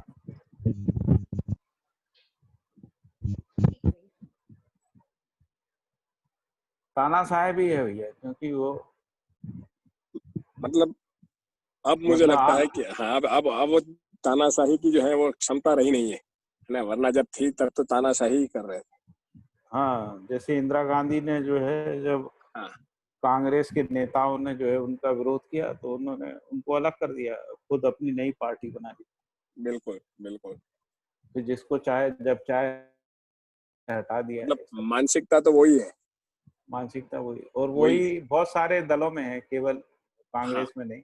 नहीं, जैसे वो डीएमके था, AIADMK था, हाँ, करुणाकर, जो मुलायम और लालू की जो पार्टियां हैं, या जो हाँ, मायावती है, अभी हाँ, ममता बनर्जी भी वही है ना, एक ही व्यक्ति का है पूरा हाँ, हाँ, आधिपत्य जो है, हाँ, हाँ, हाँ, बाकी सब गौण है। सब बहुत सारी राजनीतिक दल हैं हिंदुस्तान में। बिल्कुल। एक समय बीजेपी के बारे में भी लोग यही कहते थे कि बस आडवाणी और अटल जी के अलावा कोई नेता ही नहीं है, हाँ, हाँ, लेकिन फिर धीरे धीरे बहुत से नेता वहाँ डेवलप होते गए। हाँ, हाँ,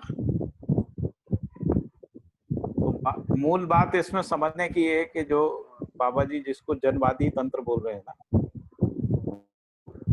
तो जनवादी तंत्र का मतलब प्रजातंत्र है, और प्रजातंत्र में जो जिसको यदि जनवादी बोलेंगे तो पंचायती राज्य तो पंचायती राज्य ही जो है जनवादी तंत्र का रूप है। तो ये जो हमारी सोशलिस्टिक डेमोक्रेसी है, इसमें पंचायत है, जनपद पंचायत है, जिला पंचायत है, इसके बाद फिर विधानसभा और आगे आगे है। तो एक जनवादी तंत्र का ढांचा खांचा यहाँ बना हुआ है। तो बाबा जी ने उसको परिवार मूलक बना के उसी उसी तंत्र को जो है 10 सोपानी व्यवस्था के रूप में निर्देशित किया। मूल बात समझने की, इसीलिए ये इसको बाबा जी बार बार कहते हैं कि ये समीचीन है। समीचीन है मतलब ये पॉसिबल है, ये हो सकता यही है, मतलब है ना, एक अस्पष्ट रूप में ये चीज है ही। है ही। हाँ, बाबा जी ने उसको स्पष्ट स्वरूप दे दिया, मतलब उसमें जो भी अंतर्द्वंद है, जो भी उसको हटा के, उनको उनका निराकरण हो गया और सार्वभौम भी अनुभव। और भी प्रजा सहज बना के। ठीक है, और कुछ, और कोई मुद्दा? एक भैया, मुझे लगता है एक छोटा सा और पूछना चाहती हूँ। ये ना इसी चैप्टर का जो 104 नंबर का है, अब नई बुक में मुझे नहीं मालूम, लेकिन यदि पहले से पहला स्टार्टिंग जो चैप्टर है तो उसका 3rd पैराग्राफ है। हाँ तो जी, उसमें एक शब्द यूज हुआ है, स्पंदन ही अग्रिम विकास के लिए तृषा भी व्यक्ति है, और यही प्रत्येक अवस्था में स्वभाव है। स्वभाव परिवर्तन ही मूल्य परिवर्तन है। एक तो इसको मैं रिलेट नहीं कर पा रही हूँ, और दूसरा यही स्पंदनशीलता का क्रम है। तो ये स्वभाव परिवर्तन हर अवस्था की ले रहे हैं या क्या यहाँ पे? देखिए, जिसको अपन परमाणु में कह रहे हैं, तो परमाणु में स्पंदन जो है ना प्रसारण संकोचन के रूप में है जी। तो प्रसारण संकोचन के अर्थ में जो है गठन संगठन जो है उसका स्वभाव स्पष्ट होता है ना जी।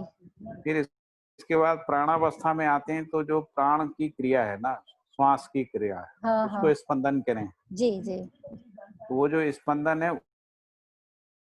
उसी में उसका स्वभाव जो है वो स्पष्ट होता है। ऐसा है। अच्छा। फिर इसके बाद जब इसको जीवन में देख रहे हैं तो वो संवेदनशीलता और संज्ञानशीलता के रूप में जो कंपनात्मक गति है जी। उसको स्पंदनशीलता के रूप में देखें। अच्छा, तो मतलब स्पंदनशीलता को बस उससे कनेक्ट किया है, मतलब बाकी है जीवन में तो जो सचेतना है वही संवेदनशीलता और संज्ञानशीलता के रूप में। वैसे भी गुरु मूल में लघु मूल समाया रहता है ना। अच्छा, उस अर्थ में है। हाँ, और तो उसी संवेदनशील। अब इसमें क्या है कि संवेदनशीलता का जो प्रकटन है वो तो प्राणावस्था में ही होता है। जी जी। हाँ। लेकिन वो प्रकटन का जो बीज रूप है वो कंपनात्मक गति के रूप में, हाँ। और वो भी इसमें कहा गया कि जो वर्तुलात्मक गति की तुलना में ऋणस्थ है, यानी कम है, जी जी हाँ। है ना, हम्म, वो है। लेकिन उसका बीज है वहां पर, जी लेकिन उसका जो प्रकटन है वो प्राणावस्था में ही है।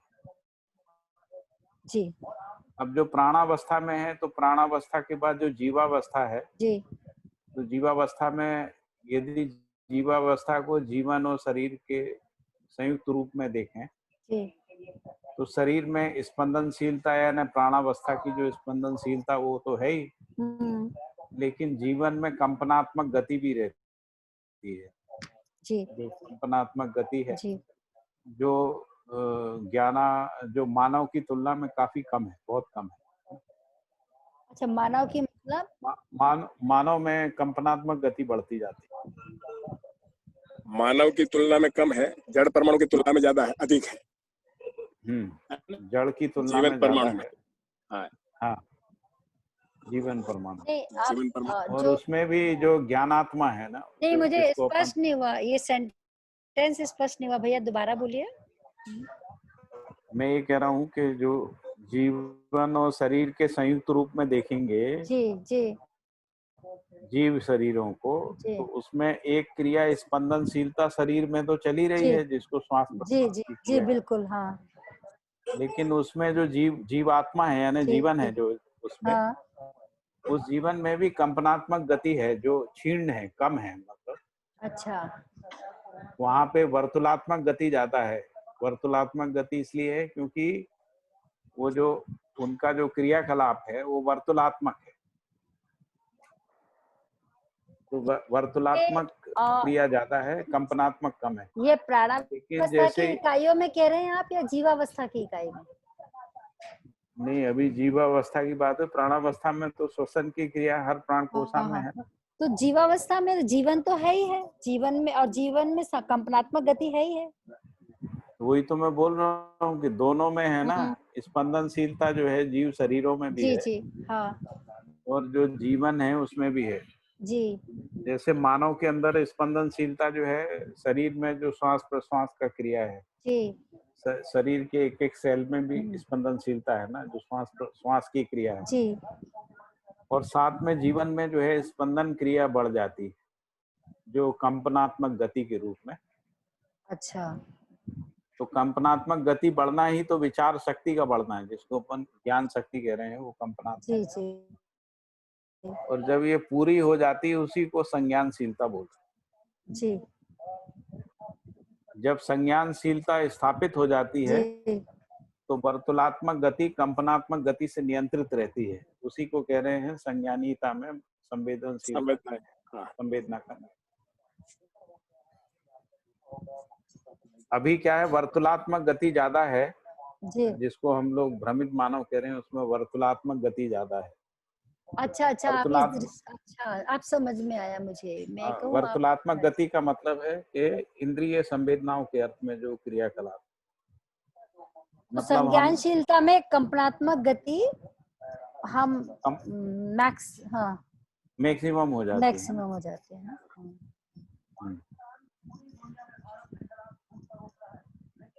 जी हेलो भैया। हाँ जी। ये इसके अंदर में जैसे आपने अभी बताया ना, तो इसके अंदर में से जीवन के अंदर में वो जो तीसरी गति है घूर्णन गति, तो उसका कोई रोल नहीं है क्या?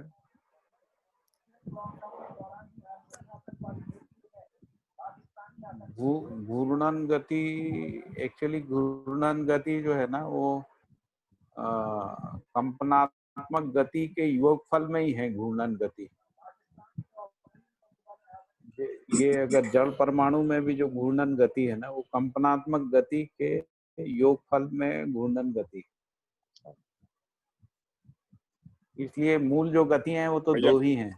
हाँ हाँ, बोलिए बोलिए। हाँ, लेकिन ये परिचय शिविर में 3 बताई थी। हाँ हाँ, मतलब मुझे जो मेरी जो समझ है उसके अनुसार घूर्णन गति और वर्तुलात्मक गति के योगफल में कंपन गति है। हाँ, घूर्णन गति तो परिवेश में एटम जो है अपनी धुरी पर घूमता है और फिर जो है पूरे वर्तुलाकार में घूमता है, उसके योगफल में कंपनात्मक गति है, ऐसा भैया मेरे ध्यान में है। हाँ नहीं नहीं ठीक एटम नहीं, अंश, परमाणु अंश अंश अंश परमाणु में जो अंश है वो जो है घूर्णन गति करते हैं और घूर्णन गति के साथ वर्तुलात्मक गति करते हैं, दोनों के योगफल में कंपनात्मक गति है। और हाँ ये ठीक है। हाँ नहीं है वो ना भैया? ये जो तो लिखा ही है ना, हाँ, कंपनात्मक गति एवं वर्तुलात्मक गति का योग। अच्छा वो तो क्षमता लिखा है, ठीक। एक्चुअली जो और उसमें भी भैया पृथ्वी में यदि देखें तो पृथ्वी में वर्तुलात्मक गति सूर्य के जो परिक्रमा है उसमें प्रमाणित होती है, और जो घूर्णन गति है वो अपनी धुरी में जो घूमता है, तो घूर्णन गति क्योंकि 30 डिग्री के एक्सिस पे है ना वो, 23 इसी के डिग्री। कारण से 23 डिग्री के एक्सिस पे है, हाँ तो वो जब घूमता है तो घूमते हुए यदि उसकी निरंतरता को देखेंगे तो उसी में कंपनात्मक गति जो है वो दिखती है। जी। तो वैसे पृथ्वी में कंपनात्मक गति है नहीं, लेकिन वो 30 डिग्री में किसी चीज, घूमती हुई चीज को यदि वर्तुलात्मक गति में ले जाते हैं और उसको तीव्र गति में देखते हैं तो वो कंपनात्मक गति के रूप में दिखती है। वो आपने ठीक करेक्शन कर दिया, वो ठीक कर दिया है ना। मैं थोड़ा सा एक जगह गलत कर रहा था, है ना। हाँ भैया, मुझे ऐसा लगा कि शायद कहीं नहीं, वो ठीक कर दिया। अंदर में परसेप्शन में वही बना हुआ था, लेकिन भाषा कुछ और निकल, भाषा जो है बिल्कुल बिल्कुल ठीक बात। ठीक है। हाँ जी, तो अभी 10:16 हो गया है। ठीक है भैया, धन्यवाद। कल वो थोड़ा सा मेरा ना कोई फोन आ गया था, ध्यान बट गया, उस क्रम में ये वाला पार्ट छूट गया था। कोई बात नहीं, मतलब तो सब हो जाएगा। हाँ, वैसे मैंने सोचा था रिकॉर्डिंग से देख लूंगी, पर एकदम ध्यान आ गया तो मैंने कहा। मैंने तो पूरा आज रिवाइज ही कर दिया ना, पूरा ही पढ़ डाला ना शुरू से। आज मैं थोड़ा लेट ज्वाइन की ना, कुछ और घर में गेस्ट थे। हाँ, नहीं कोई बात नहीं, सब कुछ ना कुछ लगा रहता है। रिकॉर्डिंग रहती है तो फिर उसको देख लेते हैं। जी, हरे हर भैया सभी को नमस्कार। हरे हर जी, नमस्कार। ठीक चल रहा है ना भैया योगेश भाई? ठीक चल रहा है? ठीक, क्या बढ़िया चल रहा है।